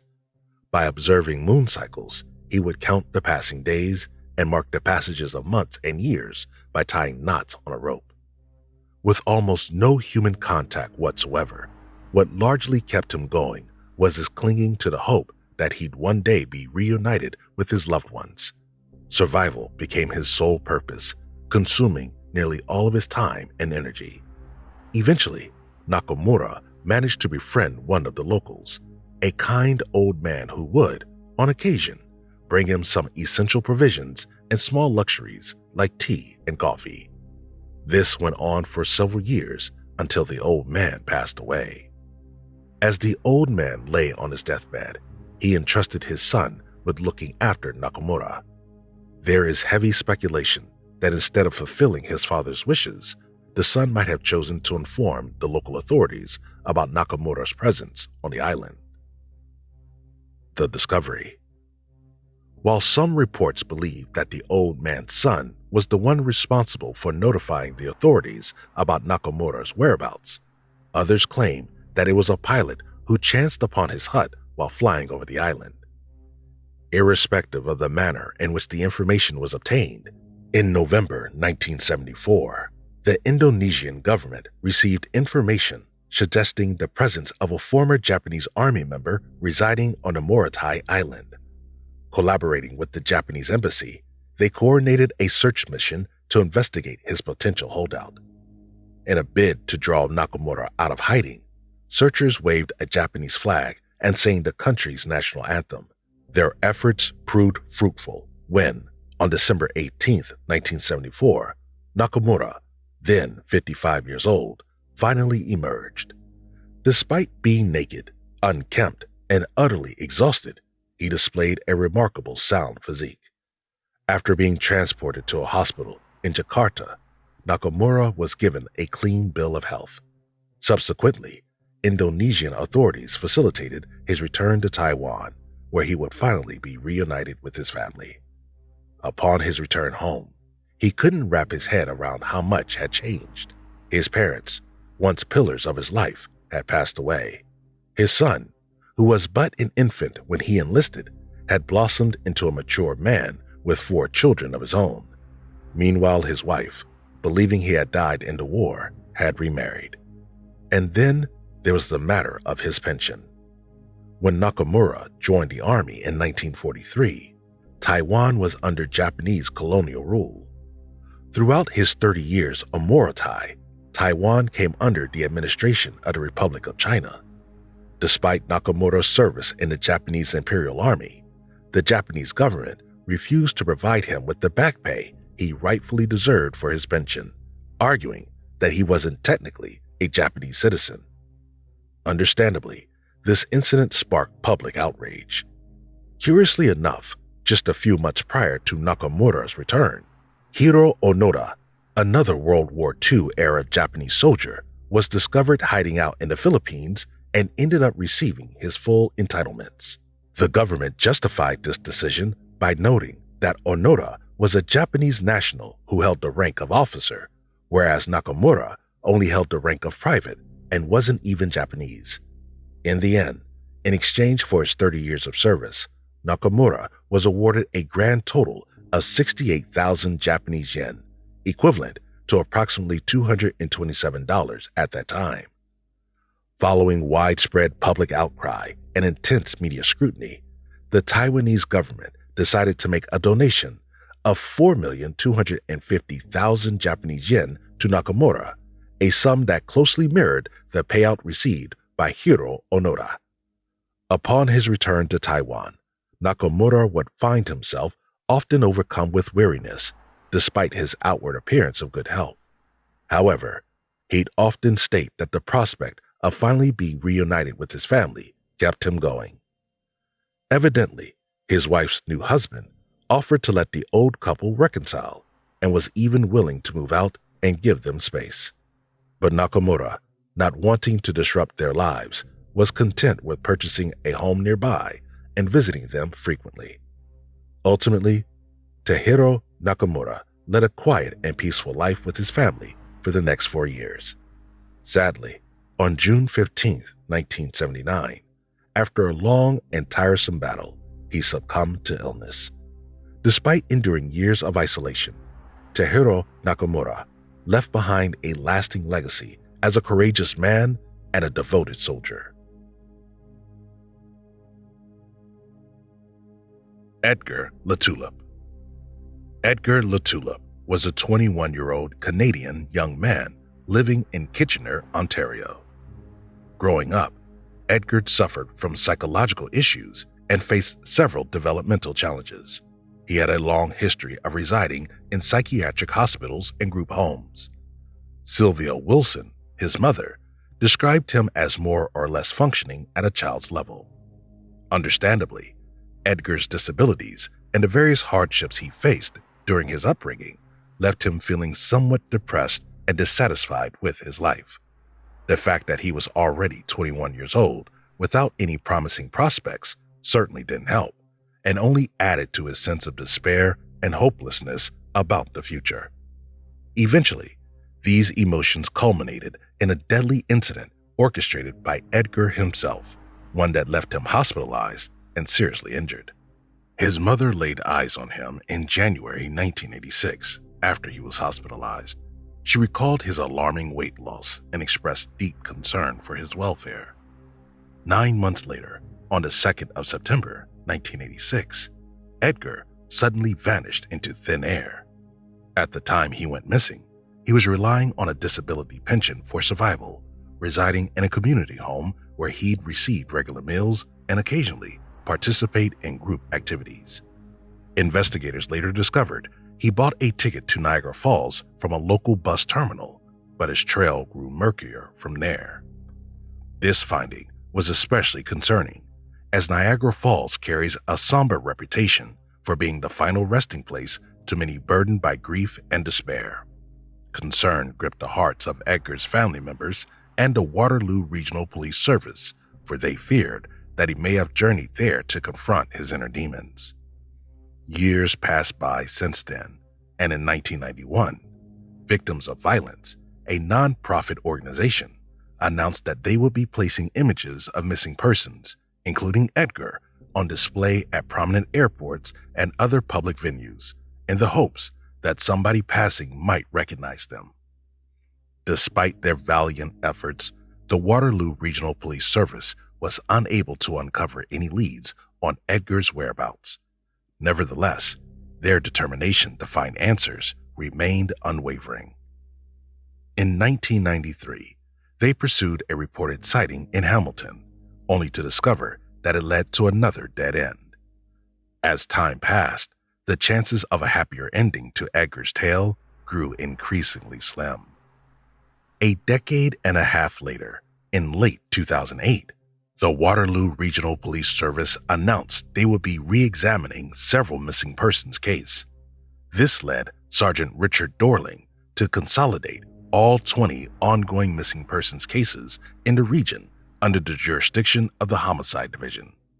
The sergeant expressed his deepest desire to eventually provide solace to all the families who have been clinging on to the slightest glimmer of hope. Edgar's case had remained stagnant for years at this point, and not a single sighting was ever reported. Wilson began to wrestle with the unsettling notion that perhaps her son was murdered. It was a possibility that couldn't be ignored, as Edgar's psychological condition and developmental challenges made him more than vulnerable to trusting the wrong people. Without any leads or clues to follow, Edgar's mother found herself teetering on the edge of a nervous breakdown. As time passed, she slowly began to lose hope of ever laying eyes on her beloved son ever again. But in a stunning turn of events, on February 10, 2016, after more than 30 years since he went missing, a miracle happened. Edgar Latulip was found alive and well, living in St. Catharines. With Edgar found, It was only a matter of time before the full story behind his disappearance would unfold. It was revealed that back in 1986, Edgar had departed from Waterloo region and journeyed towards St. Catharines. Along the way, he made a pit stop in the Niagara region. At some point following his arrival, he suffered a traumatic head injury that had a profound impact on his memory. When he finally came to, he found himself unable to recall much of his past. Bereft of his memories, he had no other option but to create a fresh identity and start life anew, oblivious to the fact that his family in Waterloo had been frantically searching for him. Throughout his time in St. Catharines, Edgar kept a remarkably low profile. He didn't go out much, if at all, and relied on social services for support. He also abstained from using social media. It wasn't until January 2016 that the mystery surrounding his case finally came to light. It all began when he started experiencing visions and catching fleeting glimpses of a past life he had lived long ago. Eventually, he reached out to his social worker in St. Catharines and confided in her about these visions, believing them to be the resurfacing fragments of his long-forgotten memories. He shared his belief he may have been suffering from amnesia and that his real name was Edgar Latulip. The social worker did everything in her power to help Edgar. She took to the internet to look up his name and stumbled upon a fascinating discovery. Sure enough, it turned out that 30 years ago, a certain Edgar Latulip had indeed gone missing in Waterloo. The authorities in St. Catharines reached out to Edgar for an interview, and to their surprise, he began recollecting other pieces of information that he had long forgotten, memories only Edgar himself would have known. To cast aside any doubt, he agreed to submit a DNA sample to be compared with Wilson's DNA, who incidentally had also provided a DNA sample to Waterloo Regional Police Service the previous autumn. To everyone's shock, it was a match. The man in St. Catharines was indeed Edgar Latulip. When the DNA test came back positive for a match, Wilson was left in awe of the incredible discovery. Sadly, Edgar had a father who would never learn what became of him as he passed away in 2000. Adding to his tragedy, his mother stood as the sole surviving family member who still wished to be reunited with him.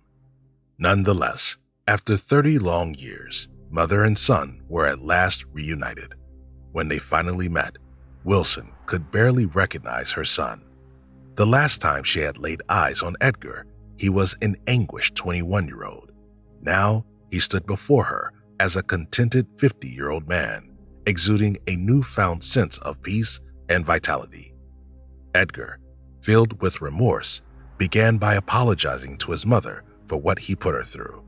He excitedly informed her that he built a fulfilling life in St. Catharines, telling her about the many new friends he made and how he'd finally found a place where he truly belonged. Every year, approximately 70,000 to 80,000 individuals are reported missing in Canada. While most are located within a week, a decent amount is never seen nor heard from ever again. Edgar's disappearance stands out as one of the longest missing person cases ever investigated by the Waterloo Regional Police Service. Richard Hoagland. Richard Hoagland was a middle-aged family man hailing from Indiana in the U.S. He was married once, but his first marriage quickly fell apart. Even though he went through a difficult divorce once, he never gave up on love and remarried a woman named Linda Eisler in 1982. The couple were very much infatuated with one another, and it appeared as though their love would last forever. One day, the loving couple was blessed with 2 sons, Douglas and Matthew Hoagland. They cherished their children dearly and worked tirelessly to provide for them. Linda believed she had found her perfect match in her husband. Hoagland was energetic, funny, and a joy to be around. All things considered, life was perfect for the couple, at least until that one fateful day. On February 10th, 1993, Linda received a call from Richard. He told her he wasn't feeling well and needed to go to the hospital. He assured her that he would be back later in the evening. At the time, Linda didn't think much of it, but little did she know it would be the last time she ever said goodbye to her loving husband ever again. The very next morning, she reached out to the hospital her husband went to and asked how he was doing. However, to her dismay, the hospital claimed to have no record of a patient by Richard's name. And despite her persistent efforts to contact him, Richard was nowhere to be found. Filled with concern, the devoted wife's heart raced as panic overcame all emotions. Leaving no stone unturned, Linda looked everywhere for Richard, from their home to his workplace. Eventually, Linda's desperation grew until she finally gave up and asked the authorities for help. Soon afterward, an urgent investigation and search was set in motion. Concerned friends, families, and locals banded together in an effort to locate Richard. Sadly, their search yielded no results. Eventually, a breakthrough came when the police discovered Richard's vehicle meticulously parked at the local airport. It appeared untouched, and evidence pointed towards it being deliberately abandoned. Despite the bitter conclusion of his past marriage, nobody suspected that Richard was discontent with his new spouse. Their relationship seemed perfect on the surface, but then again, looks can be deceiving, and sometimes only the passage of time can reveal the most hidden of truths. Several months passed, and to everyone's surprise, Richard's two sons unexpectedly received 2 birthday cards.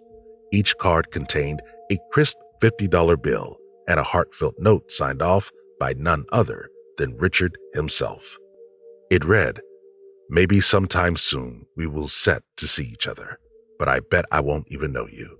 It has been so long. Mind your mother. Bye, Dad."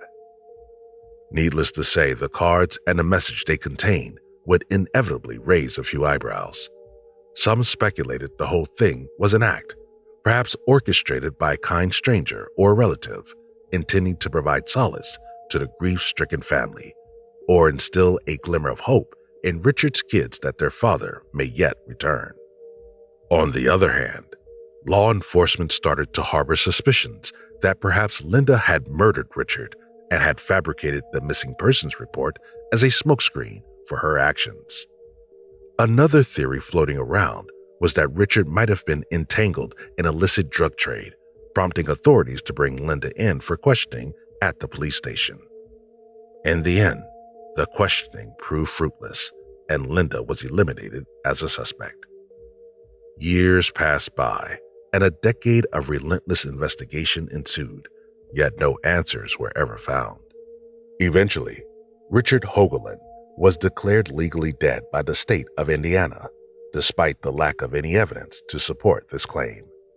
Tragically, with Richard being the main provider for the family, Linda and her 2 sons faced immense hardships following his sudden disappearance. Their eldest son, Douglas, found solace in drugs as a means of navigating their dire predicament.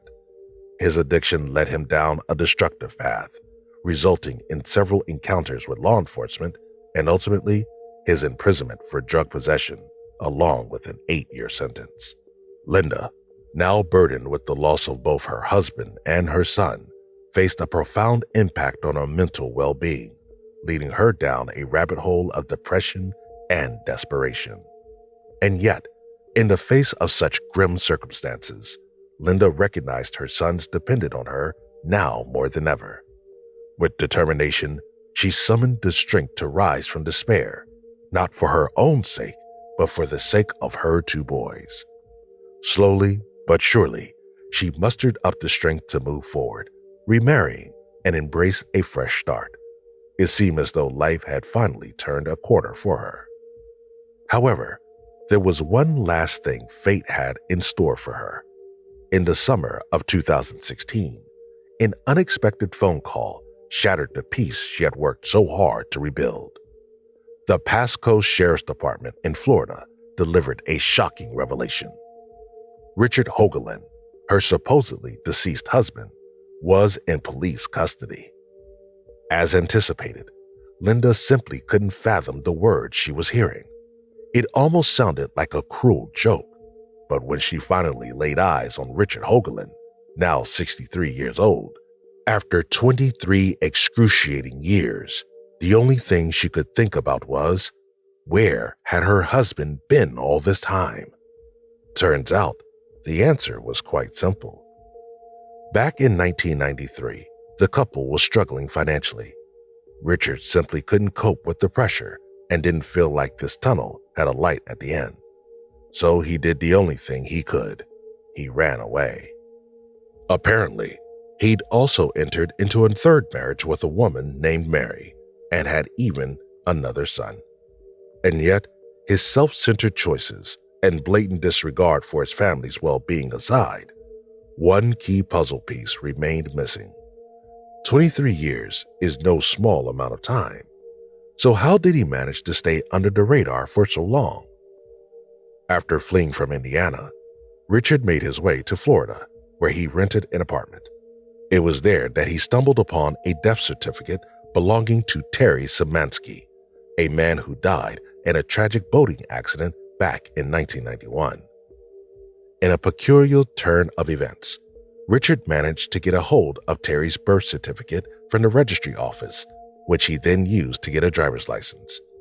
He'd go on to use that as proof of identity for everyday purposes. Under Terry's name, he and Mary obtained mortgages and bought a home. But sooner or later, the truth always resurfaces.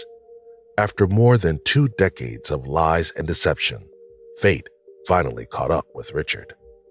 It all began when Terry Szymanski's actual family was researching their ancestry on Ancestry.com. They were astonished to discover that, just 2 years after his burial, Terry had apparently gotten married in Florida. But due to the bizarre and admittedly unusual circumstances, it would take another whole 3 years before the police would get involved. After an extensive investigation, they were shocked to discover that the man they had relentlessly looked for and ultimately pronounced dead had masterfully deceived them all.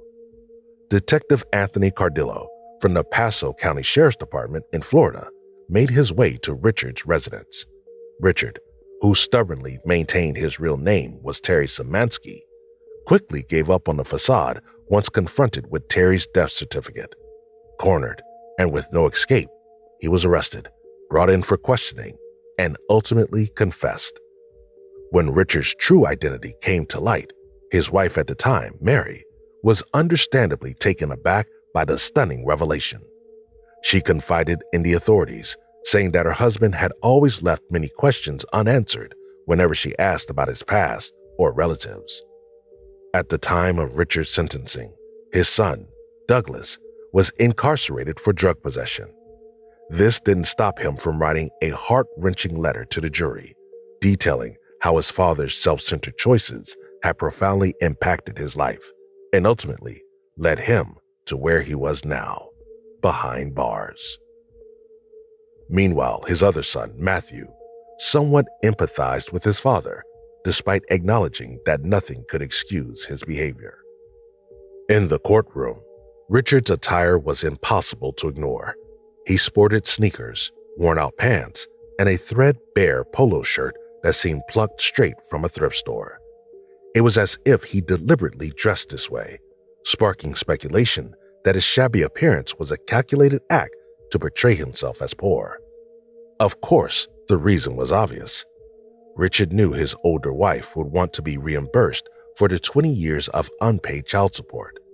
In the end, Richard Hoagland pleaded guilty to identity theft and received a 2-year prison sentence. A month after his release came the awkward reunion with his family, the very same family he had abandoned for decades. Not much was said. Following his release, he was promptly deported back to Indiana. By that point, he was completely broke. This meant he was unable to fulfill Linda's legal claim, which accused him of neglecting his sons and evading child support for 23 years. Despite the fact that the court ruled in Linda's favor, awarding her a substantial $1.86 million, in the end, Richard got what he wanted, as he was deemed unable to provide restitution. Brenda Heist. Brenda Heist was an average mother of two living in Pennsylvania alongside her husband, Lee Heist. On one fateful morning, on February 8, 2002, Brenda said goodbye to her 12-year-old son and 8-year-old daughter after dropping them off at school. It would be the last time they ever laid eyes on her. When the children returned home that day, they were met with an eerie silence. The house stood empty, devoid of any signs of life. Their mother, who'd usually greet them with a smile as soon as they entered, was mysteriously absent. Dinner preparations were left abandoned, the laundry remained unfinished, and there were no signs of a struggle to indicate a kidnapping took place. Sensing something was amiss, the children reached out to their father, who promptly contacted the authorities to report their mother missing. 4 days later, her car was discovered in a parking lot near a bus station in a neighboring county. Brenda's sudden disappearance raised suspicion among the police. It happened during a challenging period in her life, and she and her husband had divorced and were in the midst of a grueling custody battle for their children. The police looked everywhere for her, going to great lengths and even forming a dedicated cold case task force. Yet, despite all their best efforts, Brenda's whereabouts eluded them. Over the course of time, investigators narrowed down Lee Heist, Brenda's husband, as the primary suspect in her case. However, after undergoing a polygraph test and with no evidence suggesting he had anything to do with his wife's disappearance, he was exonerated. Despite being cleared of any wrongdoing, Lee Heist's life took a tragic turn for the worse soon afterward. Struggling financially in the aftermath of his wife's disappearance, he ended up losing his job and was forced out of his home. Even his children weren't spared the consequences. Still regarding him as a potential suspect in a murder investigation, people refused to allow their children to befriend his own.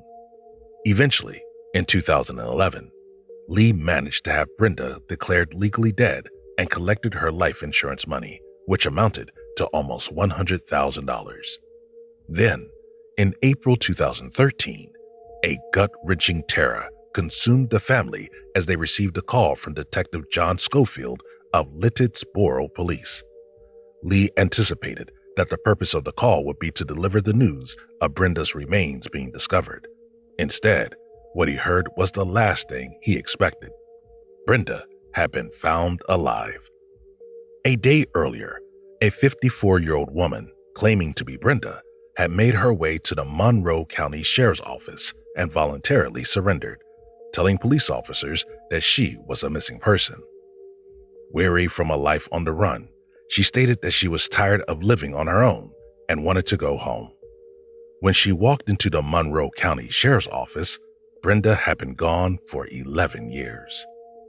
After officers confirmed she was, in fact, who she said she was, Brenda took to recounting her story. She revealed that after realizing her marriage was falling apart, she applied for housing assistance in hopes of securing an apartment. Unfortunately, her plea was denied and she was overcome with sadness. She sat alone in the park, tears streaming down her face, lost in thoughts of how she would go about raising her children.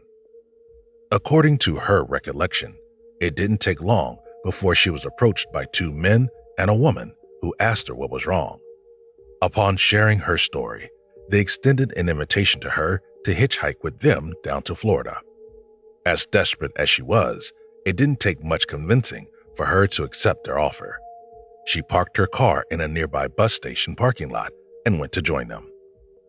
Her first 7 years were spent living in a trailer home with an unknown man, scraping by and undertaking any odd job that came her way, such as cleaning homes or babysitting.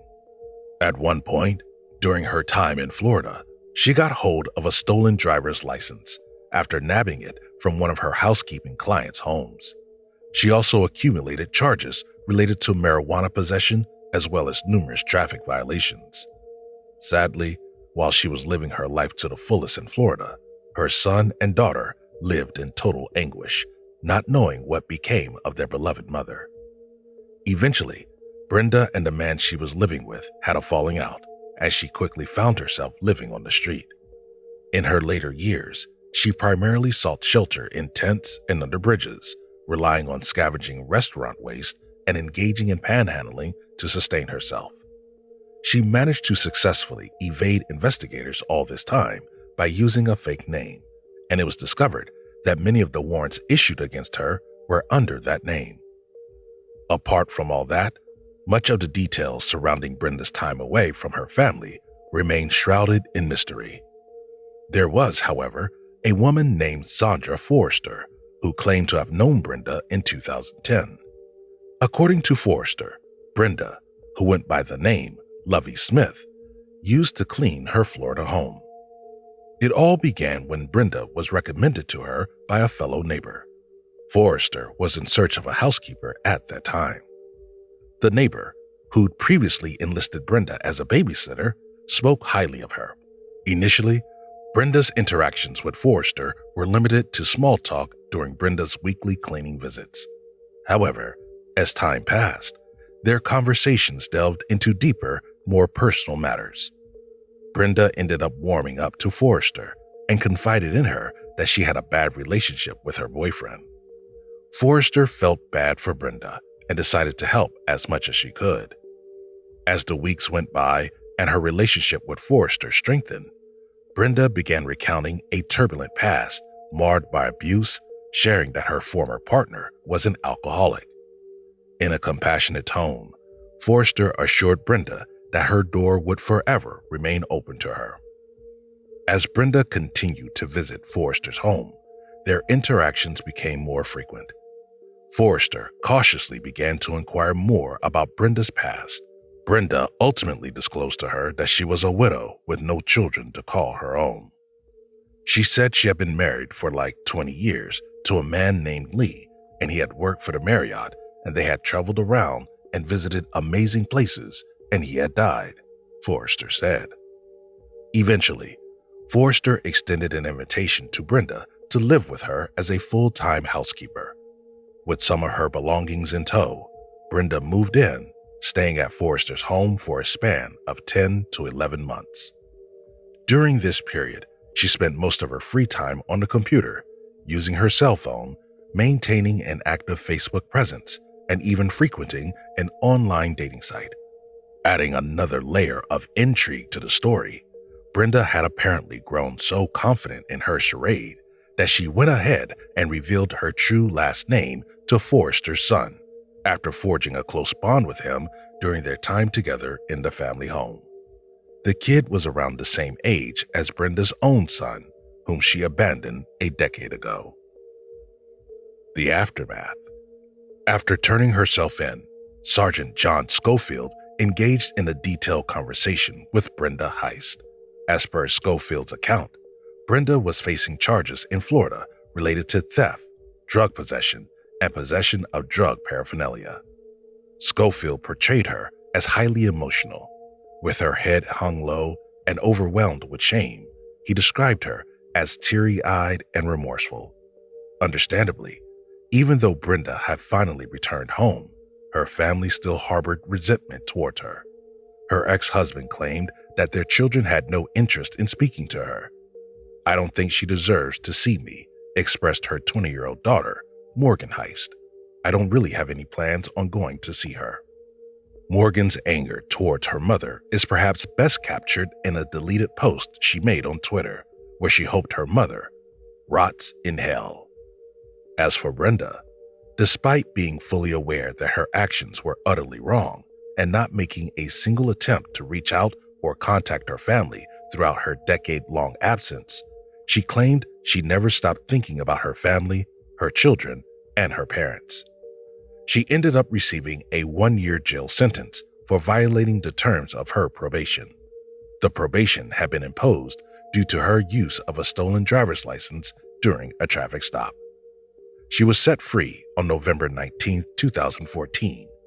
Following her release, Brenda relocated to Texas to live with her mother, with reports suggesting that she planned to pursue mental health treatment before attempting to reunite with her children. the disappearance of Kamiyah Mobley. On the 10th of July, 1998, Tamara Mobley, who was 16 years old at the time, welcomed a vibrant little girl into the world in Jacksonville, Florida, and named her Kamiyah. Despite her difficult life circumstances, Tamara viewed Kamiyah's birth as an opportunity to turn things around and finally make something of herself. Shortly afterward, a woman dressed in scrubs walked through room 328 and met Tamara, who was with her daughter, and introduced herself as a nurse, but there was more to her than meets the eye. Unbeknownst to Tamara, this particular woman was feeling particularly hopeless that day after leaving her job at a Charleston nursing home. She was in an oppressive relationship, she'd been deprived custody of her children, and, perhaps most distressing of all, she was reeling from a physical and mental trauma of having recently suffered a horrible miscarriage. Overwhelmed with postpartum depression, she drove to Florida's University Medical Center, stood outside the nursery for a few moments, and peered at all the newborns before walking into Tamara's room, where she found both mother and daughter. For hours, the woman remained by Tamara's side, offering her solace under the guise of being just a regular nurse. Eventually, she mentioned that it was time to take the infant out to measure her temperature. Instead, she stuffed baby Kamiyah in a leather bag, walked out of the hospital, and drove far away. When her family members asked about where the baby came from, she lied about going into labor and subsequently giving birth at work. Back in Florida, Tamara was frantically calling out for her missing daughter. While police were able to construct a facial composite of the woman based on information provided by Tamara and other witnesses, the hunt for Kamiyah's kidnapper bore no fruit. And as the years went by, with no new leads to speak of, what happened to Kamiyah remained a mystery. Following a settlement with the former University Medical Center, Tamara was awarded $1.5 million in compensation due to the hospital's negligence. As for Kamiyah, for 18 years nobody knew her whereabouts, not even whether or not she was still alive. As Tamara Mobley labored to cobble together the pieces of her life following Kamiyah's abduction, Gloria Williams, the woman responsible for Kamiyah's kidnapping, found that things in her world began to fit back into place. She broke free of her abusive relationship, regained custody of her children, got remarried, and raised Kamiyah as her own under a new name, Alexis Manigault.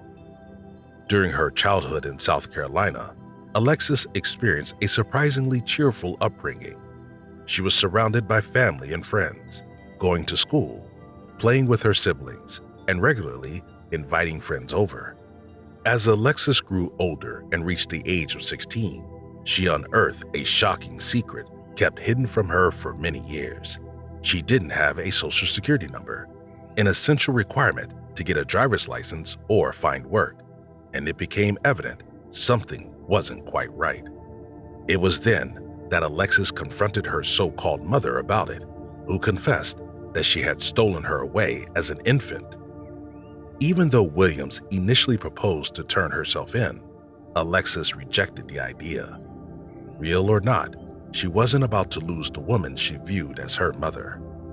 January 2017, the National Center for Missing and Exploited Children received 2 anonymous tips that eventually led them to Walterboro, one of which came from a friend who said Alexis had confessed to them. The other was a person who claimed they overheard Alexis talking about Gloria not being her real mother.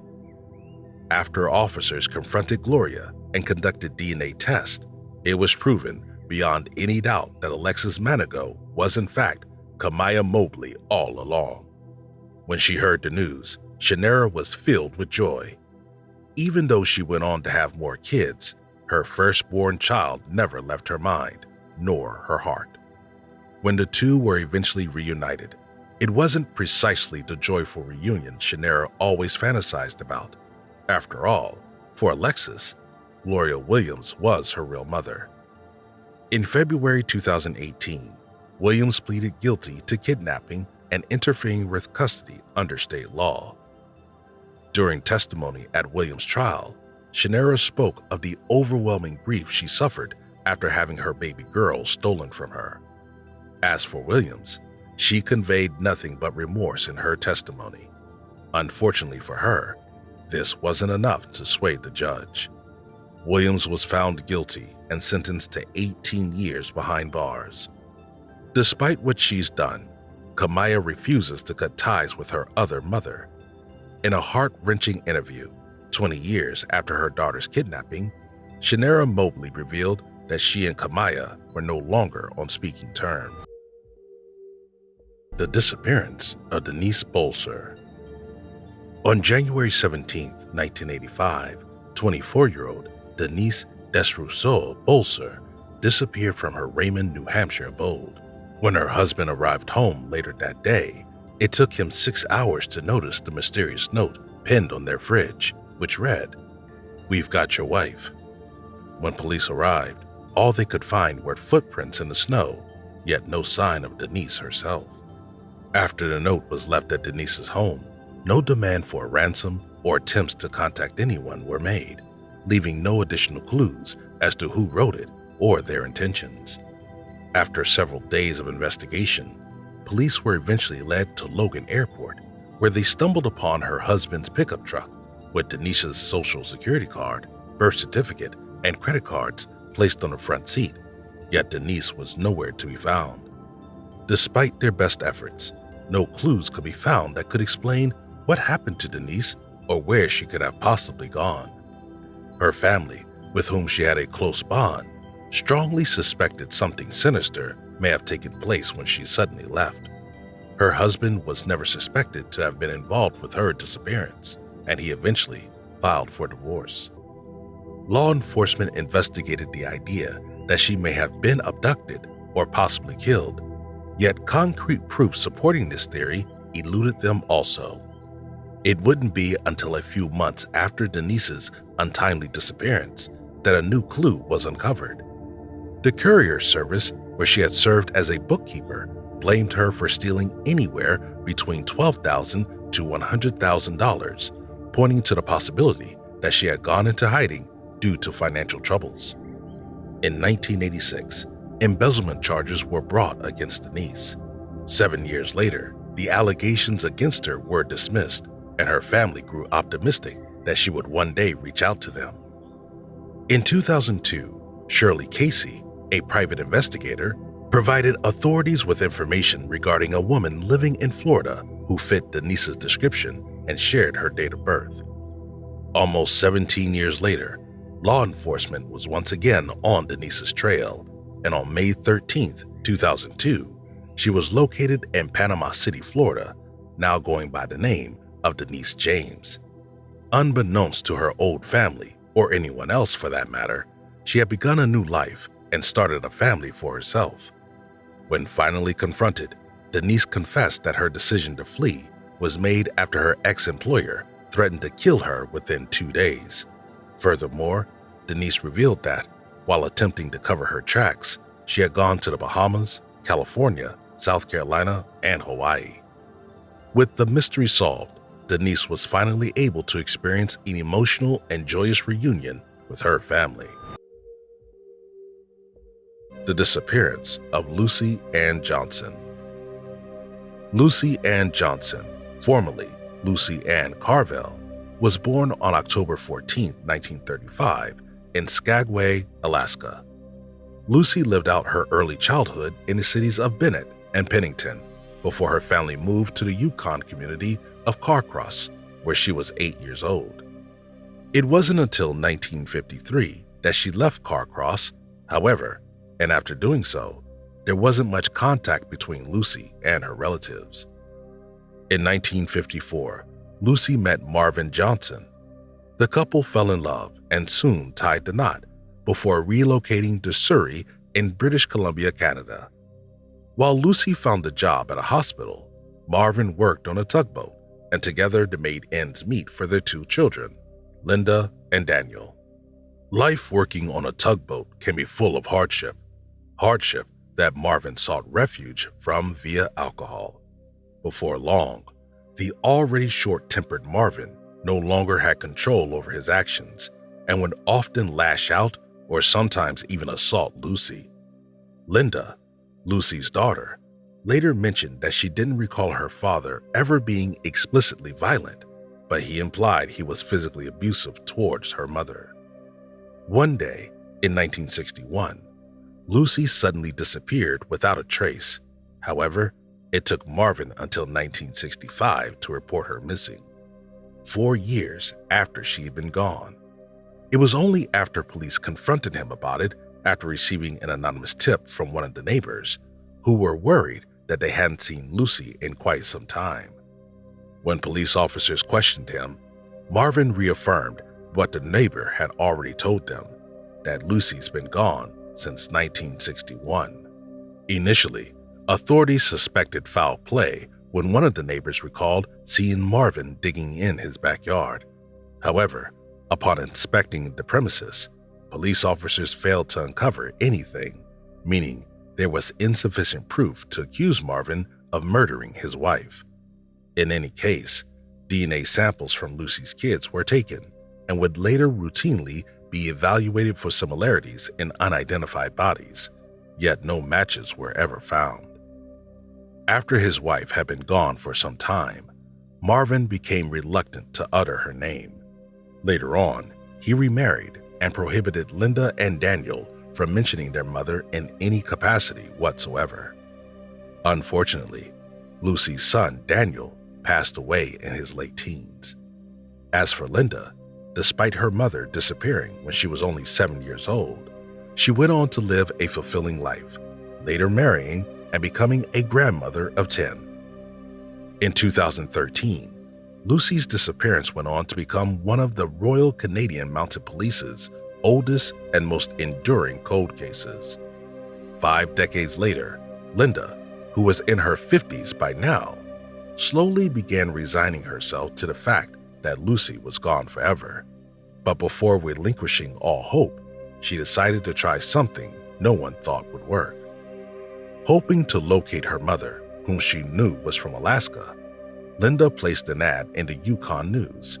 The advertisement contained Lucy's full name as well as her date of birth, birthplace, and the names of her parents. This was, by all means, a last-ditch effort to, at the very least, find some closure. What happened next, however, wasn't what Linda was expecting. After a few weeks, an astonishing phone call came to Rhonda Glenn in Whitehorse, Yukon. Her brother, Howard, was working when he noticed something profoundly strange. An advertisement was placed by someone searching for their mother, who shared the same name and personal info as their own mom. This left Rhonda dumbfounded. Rhonda gave in to curiosity and eventually contacted Linda. As soon as Rhonda and Linda began speaking on the phone, a connection between them was palpable. As the two conversed with one another, they began to slowly realize, without a shadow of a doubt, that they were related. Excited, Linda quickly began making preparations for a trip that was long overdue. As she stepped off the plane in Whitehorse, she was welcomed with open arms by a large gathering of family members she never knew she had. Her half-sister, Rhonda, half-brother, and 2 aunts were all eagerly awaiting to meet outside the airport's fenced area. Among the family, none was more excited to see Linda than Lucy, who immediately recognized her daughter despite having never seen her for more than 50 years. As it turned out, Lucy Ann Johnson was alive and well in 2013, more than 5 decades after she vanished. She had stayed put in British Columbia until the 1980s before moving to the Yukon Territory. After remarrying and giving birth to 4 kids, Lucy explained that her disappearance hadn't been intentional, but rather circumstantial, a claim which ended up vindicating her former husband Marvin, who passed away during the 1990s, from all accusations related to his alleged involvement in her vanishing act. Upon being questioned regarding her disappearance, Lucy confessed that it had to do with Marvin's abusive behavior and that she attempted to take her kids with her, but Marvin wouldn't let them go. After finding out about her mother, Linda still had to deal with everything that happened. Even though it was tough, she said that she wasn't mad at her mother and hoped that Lucy would want to meet her great-grandchildren. In an interview, Linda stated that she still had a lot of questions, but is mostly hoping for the best and that her family could be welcomed into her mother's life. The disappearance of Tamara Milograds. On a blissful Saturday morning on September 18, 1971, 15-year-old Tamara Milograds and two of her closest friends made their way to the nearby city of Melbourne, where the renowned Royal Melbourne Show was taking place, an eagerly anticipated annual carnival event. The carnival brought together farmers, food, and entertainment, drawing in hundreds of thousands of people annually.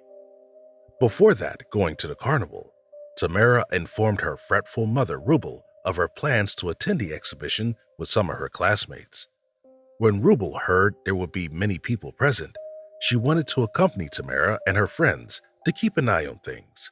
However, Tamara seemed fiercely opposed to this idea, pointing out that she and her friends can look out for one another and that her mom wouldn't be interested in the games.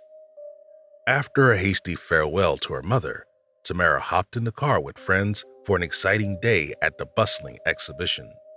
Sheep shearing and horse racing were just a few of the captivating activities available.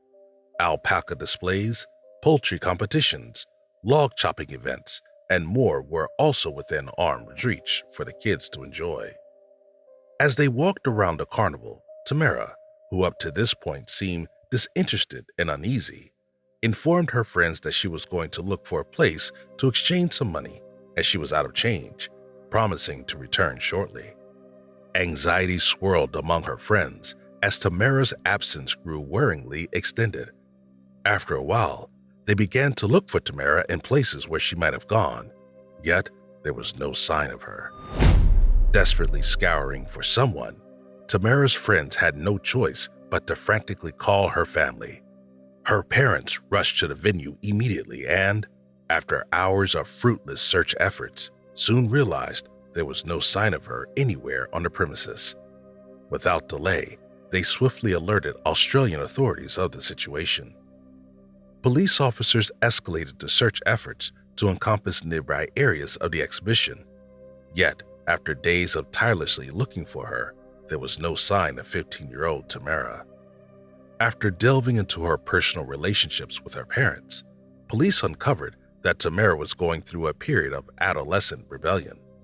Additionally, Eugene, Tamara's older brother, said that she was a handful before vanishing. Tamara was highly introverted, often skipped school, and the tension between her and her family members became unbearable at times. In fact, she once escaped through her bedroom window for days on end before finally returning home. Furthermore, Tamara's closest friends informed the police that shortly before she vanished, there was a heated argument between her and her family about going out with her boyfriend. After this altercation, Tamara would be frequently heard talking about fleeing her home and starting a new life. Nonetheless, police began searching for witnesses who may have spotted Tamara.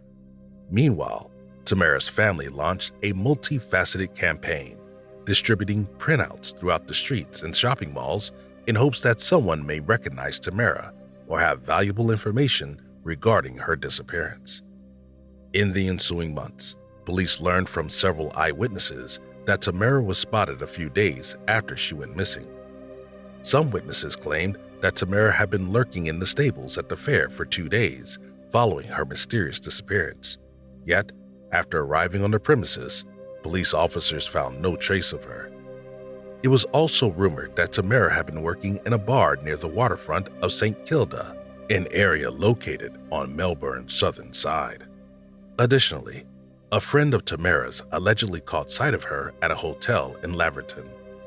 This, along with Tamara's complicated relationship with her family, prompted the authorities to presume that she indeed departed of her own free will. Nevertheless, her family refused to give up their search for her. They hired a private investigator to look into Tamara's possible whereabouts and even traveled to every place where she was rumored to be spotted, yet returned empty-handed every time.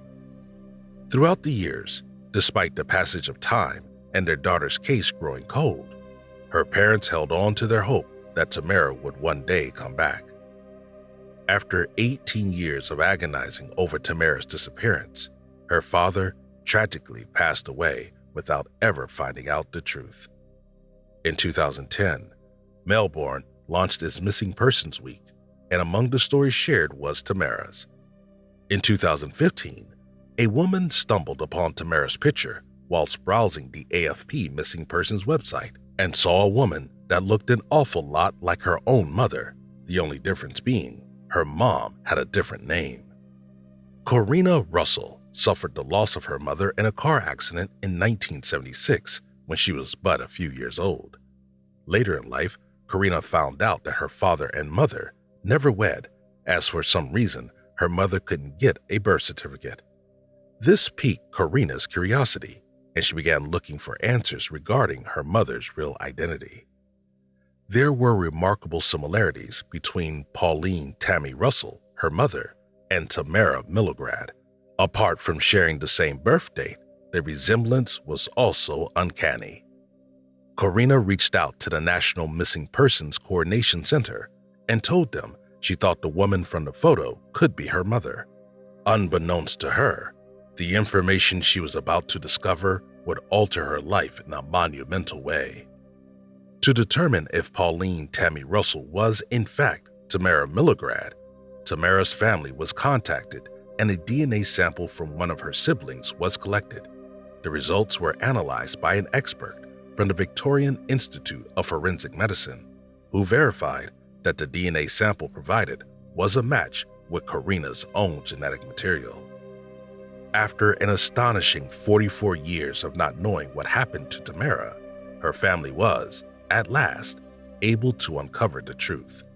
Not only did Tamara sever all ties with her previous family, but she also moved elsewhere in Victoria and changed both her age to 18 and name to Pauline Tammy Russell, having 2 kids afterward before tragically losing her life in a car crash. After 4 long decades, Tamara's family finally got the closure they had been searching for. Although it was agonizing for Tamara's now 90-year-old mother to discover what became of her daughter, finally learning the fate of her beloved 15-year-old child may have proved comforting to some extent. Tamara's family was finally able to leave the past in their wake, and a bittersweet outcome ensued. As for Corrina, Tamara's family welcomed her into the fold with open arms. The disappearance of Stephen Kubacki. On a cold winter day in February 1978, 23-year-old Stephen Kubacki, an undergraduate student at Hope College, a quaint and intimate Christian college located by the shores of Lake Michigan, inexplicably disappeared without a trace. Stephen decided to go on a daring skiing journey alone, planning to stay 1 or 2 days, but never came back. The day after his excursion, snowmobilers in Sagatuck noticed Stephen's cross-country skis discarded with a backpack near them and quickly reached out to law enforcement. Upon examining the contents of this pack, they concluded that it belonged to Stephen, prompting an immediate search and rescue mission for him. The trail of 200 yards he left in the snow went past the lake's edge, then abruptly ended. This led investigators to conclude that Kubacki, more than likely, met his fate under a thick layer of ice and drowned. The mysterious Lake Michigan Triangle, spanning Manitowoc, Wisconsin to Ludington, Michigan, and down to Benton Harbor, is where Stephen had gone missing. This unforgiving landscape of the U.S. is steeped in mystery. The Lake Michigan Triangle may not be as famous as the Bermuda Triangle, but is certainly just as terrifying. In 1891, the 7-man crew of a schooner named Thomas Hume set out to sail across the lake in search of lumber, but they never returned, and no trace of their vessel was ever found. Many other unexplained flight mishaps, ghost ship sightings, disappearances, and weather conditions that go from one extreme to the other in a matter of minutes have been attributed to this eerie region since then. After Stephen went missing, search teams combed the area he was last seen in. Eventually, they found his skis and poles on the lake's beach, as well as footsteps leading up to his frozen surface. There was no sign of Stephen's body. It was as if he had vanished into the ether. On the 5th of May, 1979, 14 and a half months since his ill-fated trip, Stephen returned to his father's house and simply rang the doorbell. He seemed disoriented, as if he had just woken up from a really long nap, and was in utter disbelief that it had been more than a year. After his father embraced him, Stephen recalled having a faint memory of what happened during his absence. He was jolted awake in a meadow almost 40 miles from his father's house and 700 miles from Lake Michigan. He was dressed in weird clothes, and beside him was an unfamiliar backpack containing maps that did not belong to him. He was also entirely unaware of the events that led up to this peculiar predicament. What is, perhaps, most intriguing about Stephen's case is what he was wearing, a t-shirt from a Wisconsin marathon. He remarked in an interview that, "I feel like I've done a lot of running." As for his last memories, they were of the snow-capped shores of Lake Michigan. The mysterious events surrounding Stephen's disappearance remain an unsolved riddle to this day. Some think he simply went into a coma and wandered aimlessly across the country, while others believe he fell victim to the Lake Michigan Triangle, an area with no shortage of unexplainable phenomenon. Some wilder theories even suggest that aliens kidnapped him for experimentation. Again and again, reporters questioned Stephen on what happened to him, to which he responded that he really didn't recall much of anything. Despite all of this, he remained insistent on the fact that he had no mental health issues to speak of. During a later interview, he revealed details of his abrupt disappearance and discussed what might have been behind it all. He reasoned his blackout was likely due to fatigue or overexposure and revealed that he would be seeing a physician for a checkup, but he emphatically refused any form of psychiatrist counseling. "My father was going to sign over the house to me. I had 3 courses at school and no trouble. I left a romance in Germany. There was no trouble with girls. I had a job lined up with the Holland Sentinel newspaper." Presently, Kubacki is alive and well in the Pacific Northwest, where he works as a psychologist, an admittedly amusing twist of fate. The disappearance of John Darwin. On the 14th of August, 1950, John Darwin was born in Hartlepool, a vibrant and bustling port town situated in County Durham, England. 23 years later, John married Anne Stephenson in Blackhall on December 22nd. He then went on to teach science and mathematics for 18 years before later becoming a prison officer. One day, on 21st of March 2002, John set out on a canoe ride and never returned home. Anne, his wife, was frantic when she noticed it had gone late and he still hadn't come back, prompting the police and Coast Guard to launch an expansive search in hopes of locating him. The following morning, the paddle John used during his voyage was found drifting in the ocean near Seaton Carew. As for John, there were no clues to suggest where he was.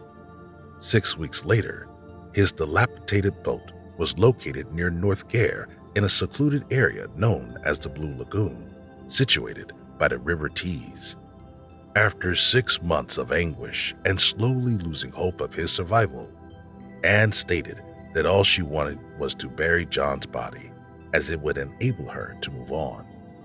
In April of the subsequent year, Darwin was formally declared dead in an inquest with a concluded open verdict.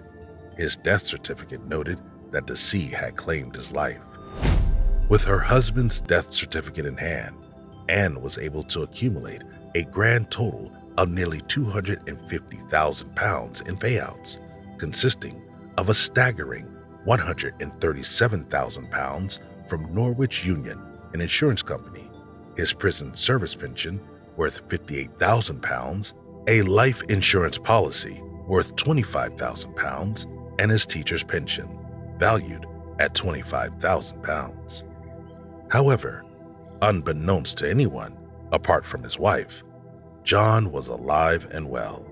Throughout his constant job changes, from a teacher for 18 years to banking and finally prison officer, Darwin was driven by his never-ending quest for wealth. He remained confident that he would someday make it big. Ronald, his 91-year-old father, exclaimed, "He had ideas above his station. He had big dreams and ambitions, and I sometimes think he was in too much of a hurry to make money." John Darwin was obsessed with the prospect of becoming a millionaire. Even at his mother's funeral, money was all he would talk about. At one point, he purchased numerous inexpensive properties in the Durham area in hopes of renting them out. When that didn't work out, he moved over to trading stocks. Soon enough, John had an astounding 17 phone lines installed in their house so that he could play the stock market during his leisure time, although that endeavor also proved unsuccessful. Growing desperate, John tried to at least formulate an illusion of wealth by purchasing a £40,000 Range Rover. Behind the scenes, however, his investments had already gone astray, and debt collectors came knocking at the couple's doorstep in 2001. Overwhelmed with debt, but too prideful to declare bankruptcy and unwilling to give up the prospect of coming out on top, Darwin devised a plan. He would stage his own death and collect the life insurance. Not long after his supposed death, Darwin went into hiding, but would frequently drop by his marital home, most often during the night. He would seclude himself in a small one-room apartment adjacent to his own home and stay there during the day. Then at night, he'd make use of a hidden doorway concealed behind a wardrobe to gain access to his family's home without being seen or heard by anyone, apart from his wife. Not even their own children knew that he was still alive. To ensure his presence remained undetected, Darwin poured concrete over the floorboards of the hidden passage to stifle any creaking. Gradually, Darwin grew bolder and more confident in this charade of his. He would stroll around in the daylight, wearing nothing but a woolly hat and hobbling as if he was suffering from some sort of injury to conceal his identity. Should any visitors decide to drop by unannounced during one of his visits, he would disguise himself as Tom, the handyman, donning an inexpensive wig and glasses. Whenever relatives came to stay, he'd vanish through the same entrance behind his bedroom wardrobe. As time passed and Darwin became more confident that his deceitful plan had gone unnoticed, he applied for credit cards in his own name, utilizing none other than the address of his small hideout. Throughout his years of hiding, he was spotted plenty of times by different people who knew him personally. In 2003, Darwin chanced upon a former prison colleague. When police found out about this chance encounter, Anne managed to lie and convince police officers that the colleague had made a mistake and that the man he saw was just a cousin who looked just like John. One day, one of his tenants also recognized him when he passed by them and asked, "Aren't you supposed to be dead?" Darwin grew nervous and begged the man to not tell anyone, and the tenant reluctantly agreed. As a way of refabricating his identity, Darwin intently searched local cemeteries for the grave of a child born at roughly the same time as himself, then applied for a copy of their birth certificate, only to use it to secure a passport. After contriving yet another ambitious plan, he utilized his passport to journey to America in 2004, where he had made contact with Kelly Steele, a mother of three from Kansas, through an online role-playing game. He also persuaded Kelly to purchase a 20-acre ranch using £25,000 of his own money. Darwin reportedly lied to her about having made a fortune on the stock market and told her that he always wanted to become a cowboy. Shortly after his arrival at the U.S., his tone quickly shifted when he began aggressively demanding his money back from Kelly, sending her sinister emails that left her fearing for her safety. John Darwin then continued to pursue his ambitions of becoming a multi-millionaire. He flew to Panama City, where he managed to start a company. He later bought a lavish 25,000-pound Toyota Land Cruiser along with the 50,000-pound flat. After successfully selling 2 properties in Seton Carew for a collective sum of 455,000 pounds, he made the decision to invest an additional 200,000 pounds into a sprawling estate near the Panama Canal, which he planned on turning into a tourist resort. In the meantime, police had already been tipped off that he might be still alive and living in Panama. The lies further started to unravel on the 14th of July 2006, when a picture of him and his wife property hunting in Panama was posted. When Panama began implementing new visa regulations, Darwin knew that his identity would now have to go through a lengthy approval process, and this time he couldn't rely on his alias to keep him hidden. He then constructed another of his devious ploys. He decided to return home and pretend to be afflicted with amnesia. On the evening of December 1st, 2007, 57-year-old John Darwin walked into the West End Central Police Station with an astonishing confession. He declared, "I think I am a missing person." He was able to provide his name, date of birth, and other identifying information with ease. However, he stated that he could not recall where he had been in the past 5.5 years. In an effort to get to the bottom of where Darwin's been over the past 5.5 years, Cleveland Police and the Metropolitan Police joined forces for a collaborative investigation. Anne, who was completely overwhelmed with joy, took to the media to express her excitement at her husband's survival. Due to the aforementioned Panama photo, and thanks to the numerous individuals who Darwin was spotted by over the years, police were able to put together evidence that invalidated his plea of amnesia and brought him in front of a judge. In 2008, after confessing to 8 deception charges, Darwin was convicted and incarcerated for a sentence of 6 years and 3 months. His wife Anne was also charged with fraud and money laundering, later receiving a sentence of 6.5 years. As we draw the curtain on these awe-inspiring narratives, we can't help but marvel at the sheer complexity and unpredictability of life. Always remember that reality can often eclipse the strangest of fiction, and that not every lost tale concludes with an end.